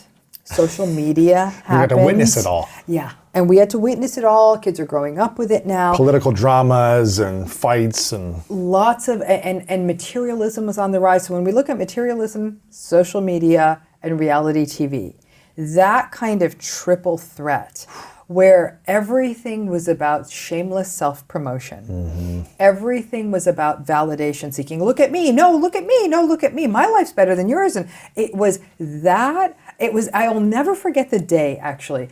I was, someone told me about social media. It was in that space between MySpace and Facebook. Yeah. And I had small children at the time. And I think I was up late, and somebody said, you got to look at this thing called Facebook, right? And I'm like, I don't know what this is. And so at the time I was even married, so I really no social life. And I look at it, and it's that moment, that penny drop moment, where I could feel that dread in my stomach, as though like a ghost appeared in the door. And I thought to myself, oh my God, this narcissism thing is about to blow up. Wow. Because before that, think about it. If you were a narcissist and you needed to get validation, you actually had to get up and get out of the house. Yes. Right? Like, no one was going to, you had to get up, kind of get ready, go to work. A lot of narcissists got their validation at work, especially men in that era. And then other people would get it by going to social events, going to parties, maybe succeeding at something. But it was a different game. Going to the gym maybe or something. Maybe going to the gym, but now all of it, excelling at something visible like sports or performing or singing or something like that. But then I was like, oh, hell no. You're telling me that people are going to be able to get validation just sitting at home. And I thought, this narcissism thing's going to blow up. That was 2008 when I had that revelation. Wow. I started telling people, people said oh, honey, you're running off in your head. Get some sleep. You're acting crazy. And I said, no, this is going to blow up. And then it blew up. And at around that time, we're starting to see the beginnings of reality TV shows like, Survivor and things like that. I'm like, this is interesting. And then we'd start seeing more and more of the attention-seeking reality TV, housewife type shows and all of that. The Bachelor. And I thought, oh, no. And then the political winds changed and the word came into popular use. So imagine going from something that you studied, only you studied, and nobody cared about it. And then all of a sudden it's the mainstream. world changed and it became mainstream. Exactly. But another thing that was happening too is this. I was studying it in my research. I had been funded by the National Institutes of Health to look at personality issues because I was working with folks who were working in community clinics, and they would come back from the community clinics back to the main lab at the university and they would look frazzled, and I'll say, hey, what's up? And they'll say, some of these patients, they're so terrible and they're ruining everyone's lives. And what we came to find out was that there were some patients who come in entitled and grumpy and take it out on the staff. And I thought, that's interesting. These people are not only burning out the staff so they can't give good health care to other people, they themselves, everyone's dreading seeing them, so they're not getting good health care. And then a few years later, I was noticing a pattern in my patients over and over again. It's like they were all talking about the same relationship. And I thought, this is interesting. Nobody ever taught these people about narcissism because this is clearly what was happening in their relationships. And I'm not kidding you. Once they got educated on these patterns, they were making changes like this. Some were getting divorced. Some were splitting up. Some were saying, I'm going to set boundaries. Wow. I mean, it was insta change. And they said, we were in couples therapy for 5 years and always about marriage is hard. You got to communicate. I'm like, communicating with a narcissist is, I don't know, it's impossible. It's screaming into an abyss. There's no point. Is there hope for people in marriages, if they're in a relationship with a narcissist, to actually heal the relationship and improve it? Or is it just going to be hard the rest of your life? Going on a probability basis, the answer is no. Wow. I think it's going to be hard always. Are there unicorns out there? Sure. but the amount of commitment you'd need on the part of the person who's narcissistic. I mean, we're talking about daily commitment. On the person who is a narcissist. The person who's narcissistic has to get into therapy multiple times a week. They have to be willing to have humility. They have to be willing to be mindful. They have to be willing to regulate themselves. That's a long list of things they need to be willing to do. They can't be impulsive. They can't say whatever's on their mind. It's fascinating because I have worked with, I'd say 25% of the clients I've worked with in my clinical practice for a long time now, have been narcissistic. Why would they even come to work with you if they're narcissistic? Because something's going wrong in their lives. Their marriage is blowing up. They're having some sort of public shaming. Their career isn't going well. They have lawsuit. to, essentially. They feel the world is against them. And in this victimized stance, they roll up to therapy, in some ways wanting to complain. Right? Every so often they're given an ultimatum, maybe by a workplace or by a spouse or someone. Maybe they get caught in an affair and then they're told that wife or husband or partner or spouse will say, we're not staying together unless you get therapy, which is a fool's errand because if someone else is telling them to do it, even if they do it on their own, there usually isn't much personality. Personality doesn't really change. Personality doesn't change unless you're like doing therapy every week and holding yourself accountable. And even then, listen, I have a certain personality. I got it tested when I was in my 20s, 30s, 40s, 50s. It hasn't changed. I'm Really? a little bit more. I'm a little bit more confident now. That's not my personality. That's just time served. Right. It's like I put in more reps. Yes. I put in more reps. So I'm like, now I know I can do this thing, right? But it's not that I was born agreeable. I grew up agreeable. I was an agreeable adult. I'm an agreeable person. That's just who I am. When is our personality shaped? Well, there's two pieces to personality. We're born, the sort of the genetic part of personality, if you will, it's called our temperament. Our temperament. Our so temperament. You're born and you're either a crier or not a crier, I can make it ultra simple. Yes. Like, there's some kids out there who have really difficult temperaments. They're born into the world difficult. And talk to a parent, they're kids who are difficult to soothe. They're to make them stop crying, to help them sleep. As time goes on, they're just difficult kids. They don't play as nice. They have low frustration tolerance. They're difficult with their siblings. They're punchy, fighty. They get to school. They can't sit still. They're always getting into trouble, and none of the adults like them.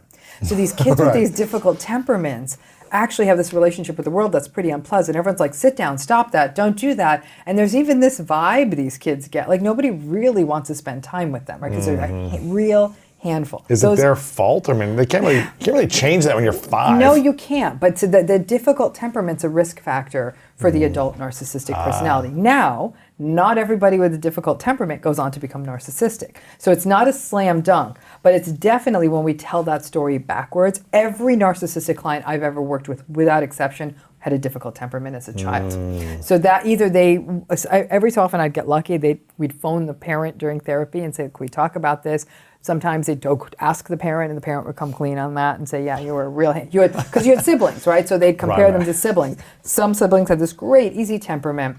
It's not quite, so temperament is that biological part of our personality. It's how you might see your personality in either one of your parents or in a grandparent or an aunt or an uncle. You'll say, wow, I have such a similar personality to them. That's the genetics of it. And the other? All the rest of it is shaped by the world. Environment, it's parents, environment. society, how you were treated, and what you're exposed to. Exactly.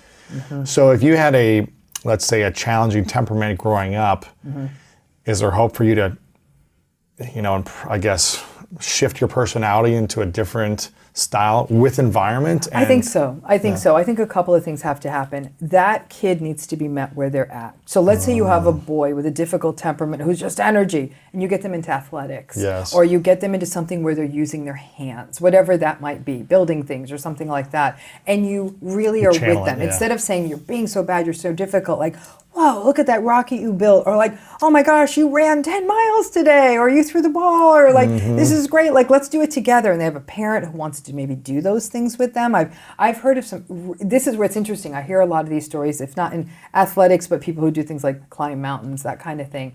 And sometimes the parents got them into these things because the kid was just a bolus of energy. And then the parents would really encourage them, might even go with them, might go hiking with them or whatever. So I do think if that child feels loved, safe, protected, attached, They feel like they have a safe base to return to, which is usually their primary caregiver. They can relax more into it. And they have success experiences, right? So maybe they're not the best kid in school, but they're really, like, they feel loved no matter what, whether they can read or not, whether they can do math or not, they're loved, and that they have these other outlets. That's cool. And that the school is supporting them and meeting them. How many kids do you know who have that things line up like that? I can count on one hand the number of kids I know who got that lineup. Right. I mean, who had like all the support All and the love, support, and we love you no matter what. And it's very challenging. It's interesting because I interviewed Kobe Bryant before he passed, obviously, and he said his father,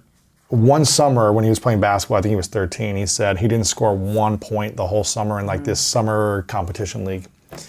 And he said, my father told me, no matter what, I'm going to love you. Whether you score 0 points or you're the highest scorer, I'm going to love you no matter what you do. No matter how good or how bad you are, I love you no matter what. And he said that conversation with his dad gave him the confidence to say, I'm going to go out and go for it. No matter what happens, I'm loved, is the way he explained it. And I thought that was interesting. But not a lot of people have had like the school support and parent support and sibling support and like the encouragement. But it sounds like you can't change a personality, but you can channel a personality into other activities to support their growth. Is that right? So every human being has the same sort of essential ingredients that they need in terms of wanting, you know, a safe base, a safe place of attachment, a sense of being loved no matter what. Yeah, their behavior could be called out. Like, no, you cannot tear up the living room. That behavior is not okay. I love you. You know, I love you whether you get the 13 points or the no points. Just You're like still you were grounded, but I love you. You're still grounded, you know, I love you, you know. And so that sort of consistency and safety. But it was interesting. I was just reading a research paper from 2014, and in this paper they were talking about how do you make a narcissistic adult out of a kid. One thing we're seeing a little bit right now is this problem of children being overvalued for nothing. Celebrated for just being. Celebrated for, like, you're just so great. And you're saying, well, what should we tell kids if they're not great? Well, great means something, right? Yes. Great is excelling. So you love a child, you cultivate their strengths, but the idea being that narcissistic parents are very vulnerable to thinking their kids are great because they have to be. They're my kids, so they better be great kids.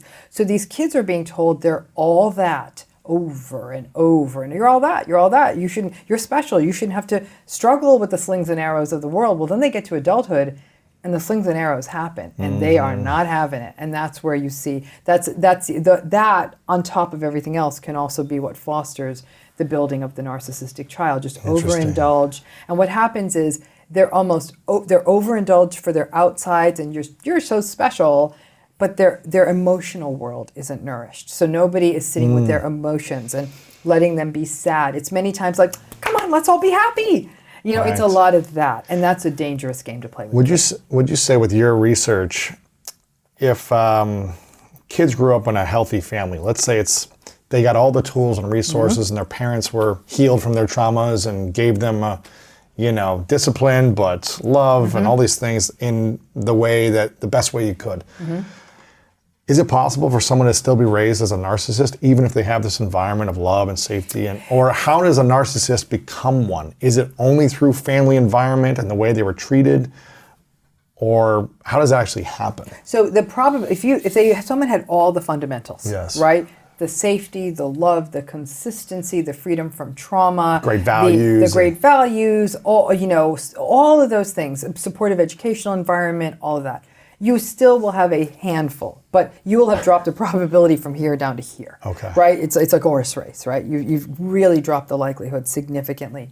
Narcissism creating adult narcissism is a complex interblend of that biological temperament meeting up all these environmental conditions. And there's a range of conditions that can result in adulthood narcissism. At the most extreme and probably most difficult is trauma in childhood. So a child who is raised and experiences trauma, significant caregiver loss, chaos, abuse, observing abuse, because that results in inconsistent caregivers, right?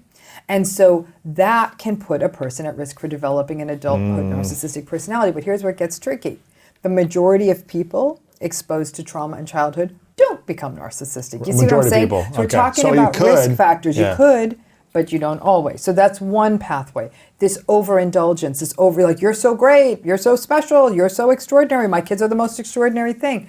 That's another model towards narcissistic personality development. Conditional love. Kobe Bryant's father.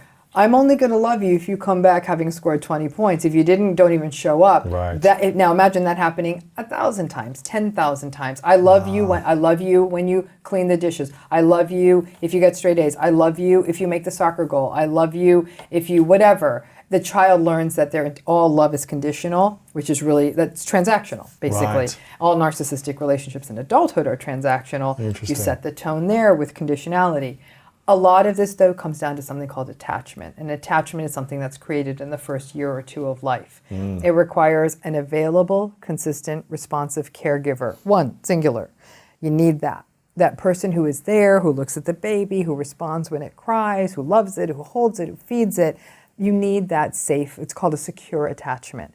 A lot of the research really points to the importance of that secure attachment that as being something that predicts a lower likelihood of adult narcissism. So if you have a secure less attachment, likely to you're be less likely. narcissistic. If you but don't if you have that, an anxious attachment, and an anxiously attached baby is the child who absolutely flips out when their caregiver leaves. Like, if the mommy drops them off and they lose it, then the person who receives the child has a hard time soothing the child. And then when the child sees the parent again, they start crying again, almost like, how could you leave me? you abandoned me for Exactly. 5 hours. And that anxious attachment style is very much associated with the narcissistic style in adulthood. Yeah. Mm-hmm. Can you break down the differences between narcissists, psychopaths, sociopaths, and then also how you spot them? So there's a big difference. If I was at a chalkboard here, I'd be Yes. drawing a Venn diagram with overlapping circles, okay? Okay. Lots of overlap between narcissism and psychopathy. Lots, okay? The boldness, the meanness, the impulsivity, the disinhibition, the always working the angles, the exploitativeness, the manipulativeness, the entitlement. Absolutely overlapping. So you might be wondering, then what's the difference? Here's the difference. Narcissistic people are insecure.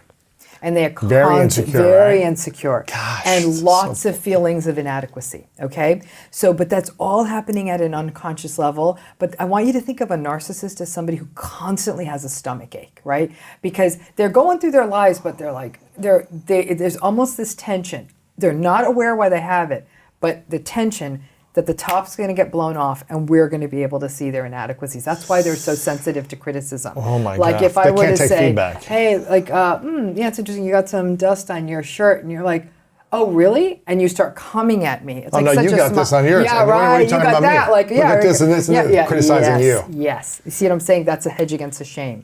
That's the narcissist game. Psychopath doesn't go there. Psychopath is not anxious. Psychopath is not insecure. They're calm. Their nervous systems are different. So there's a part of our nervous system called the autonomic nervous system. This is the involuntary part of our nervous system, and it's from which the sympathetic nervous system comes off, which is fight or flight or freeze. And that fight, flight, freeze, and there's even a fourth part to it called fawn, which we could talk about, but that autonomic reaction, that boom, adrenaline, eyes wide open kind of reaction, that's not there for the psychopath. So whereas I don't know, if I saw something out there and I saw someone had a $100 bill hanging out their wallet, never could I ever. I would have a heart attack from the anxiety of thinking about no, because I have a very probably overly functioning autonomic nervous system. But for somebody who's a psychopath, they'd clip that and their heart rate wouldn't They would even not go think. up. They just nothing. take it, steal it, and So they have no anxiety. no and excitement around it. No excitement, no anxiety, and they're very stress resistant. And that's why there's so many psychopathic CEOs. If you're going to be a CEO and nothing bothers you, you're able to say, cut those 100,000 jobs, and then you still go off and play golf for the afternoon because nothing gets you. They sometimes make great surgeons because when all hell's breaking loose, they're just sort of calmly doing their surgery thing. It really is, but there is a coldness and a callousness. Interesting. Because there is almost no capacity for empathy, no capacity for intimacy. Interesting. And psychopaths are almost singularly motivated by power, pleasure, and profit, and mostly by power. They solely want to dominate because that's what they do. Narcissists like to dominate, but they actually kind of seem like dumb dogs next to the psychopaths. Really? Yeah. The closest we get to overlap is what we call malignant narcissism. So that's when we have all the goodies we see in narcissism, but we see as more of a sadism and a paranoia in the malignant narcissist. They're the most dangerous narcissists. They're still not fully psychopaths because they still have the insecurity and the inadequacy. The psychopaths don't They're have not insecure. that. They're not insecure. No. I mean, if you see a psychopath get mad, it's simply because you might have gotten in the way of something they needed to get done. Right. You know what they'll instead do? They'll very quietly figure out a way to destroy you. Just get rid of Exactly. Or they'll calmly have someone say like, I'll literally look at you. If I was the psychopathic boss and you were working for me, I'd be like, and I'd be calm and I'd go, and then I don't know whether that means you kill them or fire them or whatever, but no problem with that. Right. And very They don't easily, have the emotion, they don't have empathy. Yeah. No empathy. Does narcissists have empathy? Narcissists have, we tend to say, oh, they don't have empathy. They have what we call, I like to call it, instrumental empathy. They weaponize empathy. So narcissists get what empathy is. They know. They use it against you. They use it to gosh. get what they need. They don't necessarily use it against you, but like if they want to get you to do something, oh man, I heard your mom's sick. Oh man. Oh my gosh, how's she doing? Oh, I'm so sorry. Like it's rough. You know, my mom was sick. Right. She was really sick for a while too. I get all of that. And then rapport, you know, it's a rapport, and then they're getting something from you, oh my right? Gosh. So it feels like empathy. You know, and especially when you first meet them, that's why so many people think narcissistic people are charming and charismatic. They know what they know what's right. They know, or I should say, they know what empathy is. They know how to read the room. So they got it, but they can't be bothered with it. They actually cognitively get it. They can think about empathy. Oh, I need something from him. Somebody said his mom's sick, so let me work the mom angle here because that's going to help him feel better. What they don't have is any regard for, so they have no regard for the feelings of others. They don't care. So when they're done with you and they've gotten what they need from you, and someone's like, the next week when they're fully done with you and say, hey, his mom got sicker, and be like, so what do you want me to do about it? So it's very cold when they're done.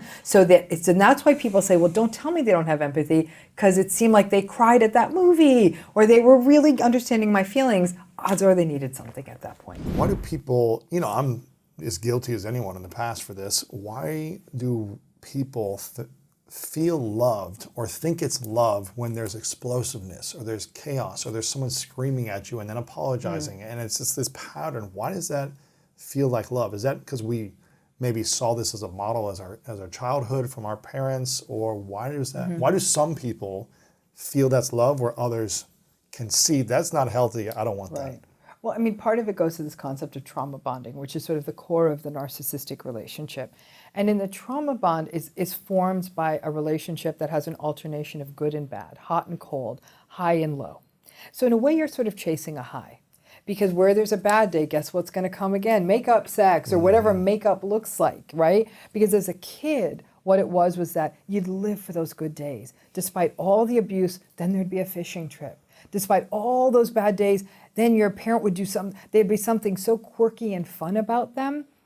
Or you're like, the day they do something good, now you could go back to constructing the narrative that I come from a normal, happy family. That is the origination of that trauma bond. But then in order to keep the mindset that the relationship's good, you have to justify. You have to make sense of those bad days to fit the good days. So the justification and the denial become big parts of the trauma bonded theme. Now, obviously that trauma bond is going to play out a lot more powerfully in somebody who has that in their backstory, because your entire childhood was wired around, how can I get this parent to notice me? How can I be seen? How can I be heard? How can I be cherished? It's about a chase, because that child was put in the unfortunate position of believing they had to earn that, or even worse, their needs were shamed and their parent resented them for having needs. So they learned, well, if I'm going to be in love, got to be quiet, can't bring up my needs. There's going to be bad days, but then there's going to be good days. And those bad days are because, well, maybe I was too demanding, or, maybe I'm expecting too much. So a lot of it becomes self-blame focused, and that becomes a really profound kind of connective tissue. It's not to say, though, not everybody who gets into a trauma-bonded relationship has that history. They're by far the people who are going to be more vulnerable.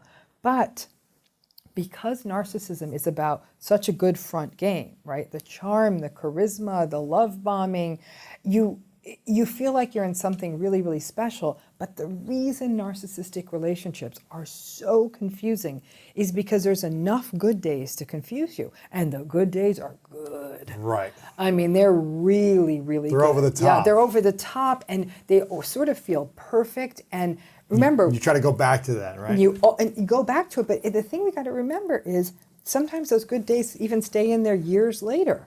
You know, that it's whatever that moment is. And narcissistic relationships are all about alignment. If they're having a good day, right, for whatever, maybe they're a good day at work, or maybe they flirted with someone at the gym, you don't know what it is. Then The narcissist, and you are happen to have a good day. Something good happened to you, and then you're like, they get me and they love me. No, it's just coincidence, a fortunate coincidence.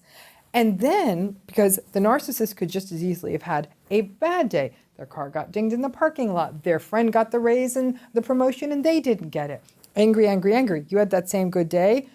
They will invalidate. They will criticize. Really? So it's all about alignment and timing. And that alignment is what makes people say, oh, we have such a great relationship. I'm like, it just sounds like We're so luck. connected. It's like, We have yeah, great chemistry. Yeah, it's like you thinking like roulette can be gamed. I'm like, It's you got so lucky on the funny. 00 there. It's so funny you say that. I mean, I'm going to start having flashbacks now, memories, like I did in the last interview, where I remember a time for a few years, I had this dream of going to the Olympics and making the USA. First, it was making the USA national team, so I had the opportunity to go to the Olympics. And when you said go to the Olympics, I'm like, to watch. No. So you see, your dreams are up here. This was 2008. 2008, I watched. I just gotten I had surgery playing professional football, broke my wrist, had a cast on my arm from here to here for 6 months in this position, just got it off, and the Olympics came on. And so I was kind of down in the dumps because I couldn't train, I couldn't play football anymore, but I was watching the Olympics, getting inspired, and I see this sport at like 3 a.m. in the morning that I'd never seen before in my life called team handball. Oh, yeah.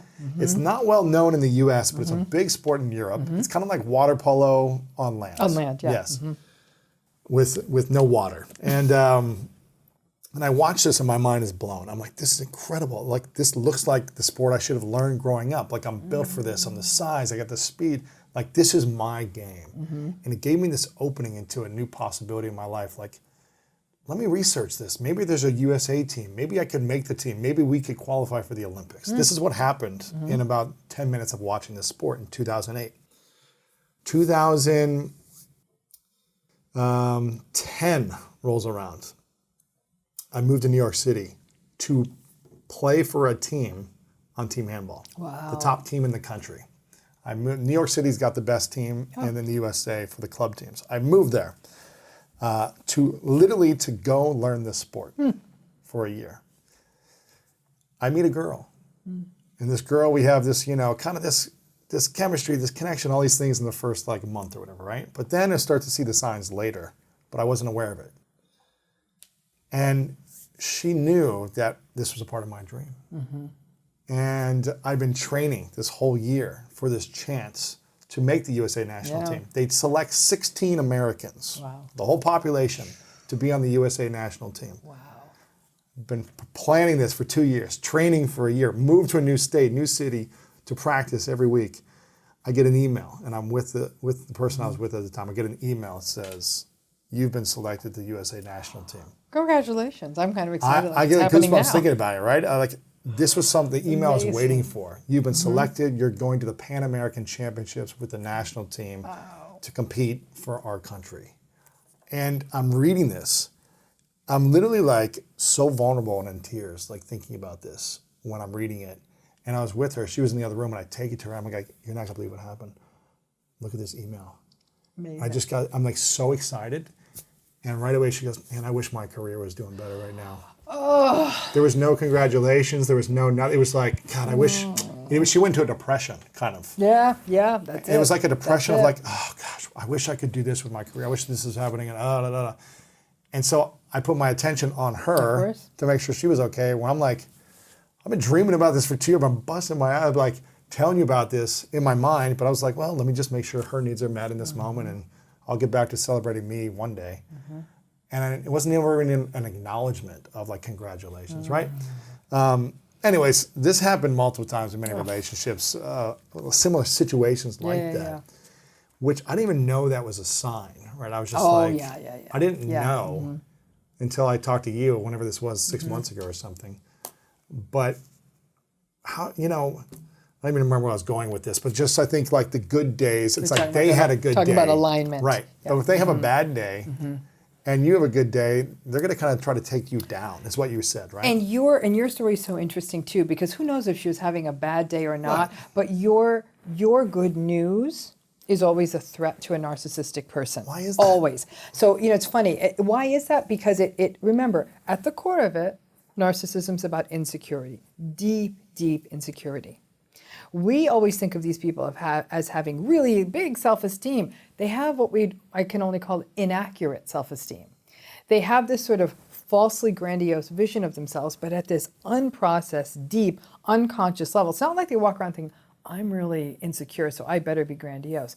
The insecurity is unprocessed. They're not even aware of it. They're not even aware of it, but it's almost like this nagging thing that's always in the background. So anything that activates that sense, like it's almost like it starts to percolate up out of the groundwater, that's when you'll see all kinds of things. Passive aggression, which is what you were up against, sullenness, resentment, sometimes overt aggression, because they're trying to protect themselves against the threat that this insecurity will pop up. That's the dance, right?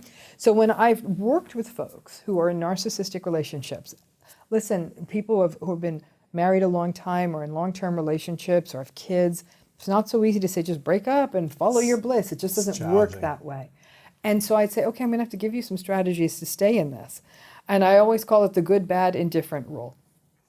Never, ever let the narcissistic person be the first person you share your good news with.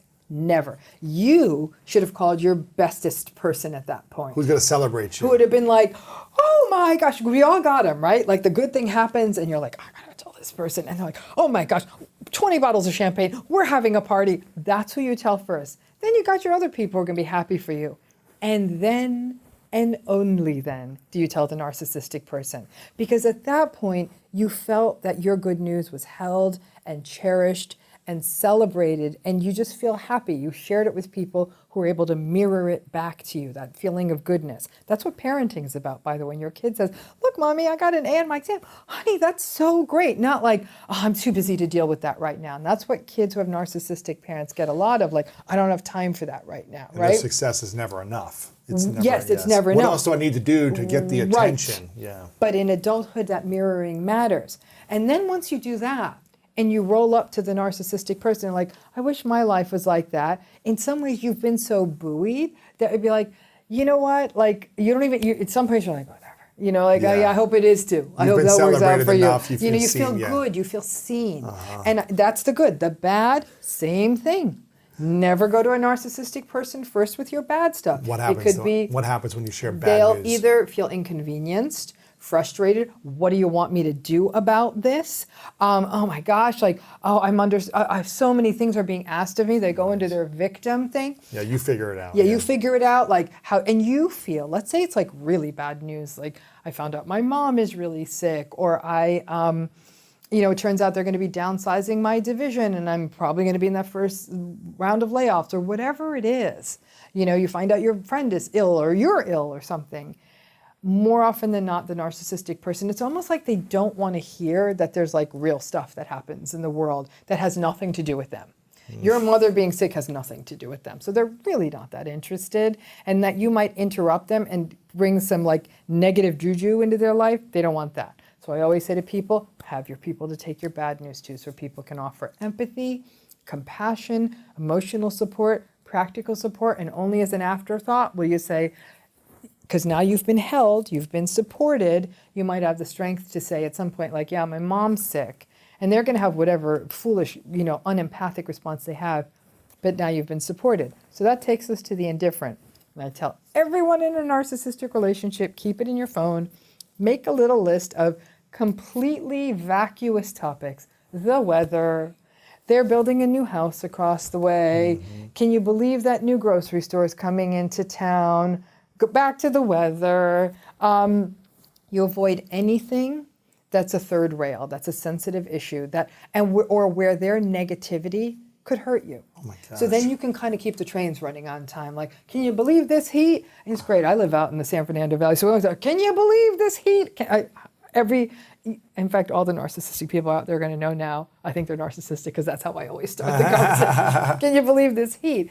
But because there's nothing else to say. So what do you say with the narcissist then? What can you talk about? You're like, you've taken out almost everything you can talk about. Can you believe this heat? But if you live with someone and you have kids with them and you have to interact. Procedural stuff. And I think that what happens is people want a real partner. They want someone to share stuff with them. Like, you're never going to have that here. With a narcissist. You're never going to have it, so give it up. So you're just going to have to recognize, it might be things like, who's taking him to soccer today? And if they say, I'm too busy to take him to soccer, realistic expectations, of course they're too busy. Say, piece of cake, I got it. I always tell folks, if you're in a narcissistic relationship, you need a plan A, B, C, and D, because they are always going to let you down. Oh my gosh. Okay, so you mentioned a moment ago about there are certain situations where you're not going to be able to get out of a relationship and follow your bliss. Yeah, no, you can.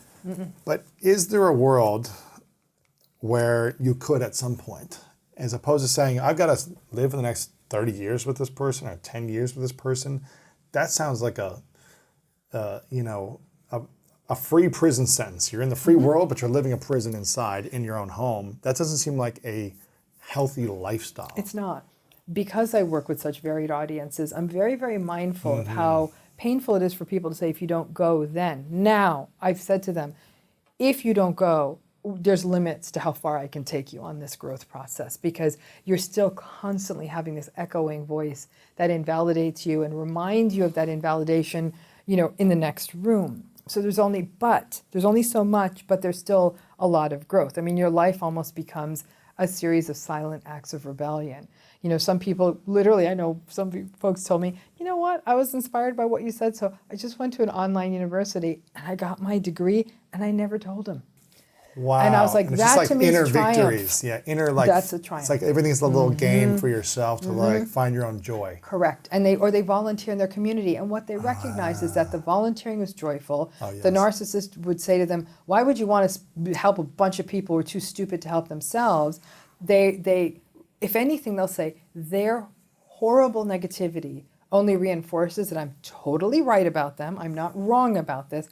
I'm not a bad person for recognizing that they're toxic, and I can go out and do something that fills my soul. But you're right, it's only a partial victory. Yes. But if you can get out, get out. Right. Okay. So let me ask you this. So again, I know there are certain cultures and situations and countries that probably have harder restrictions of removing yourself.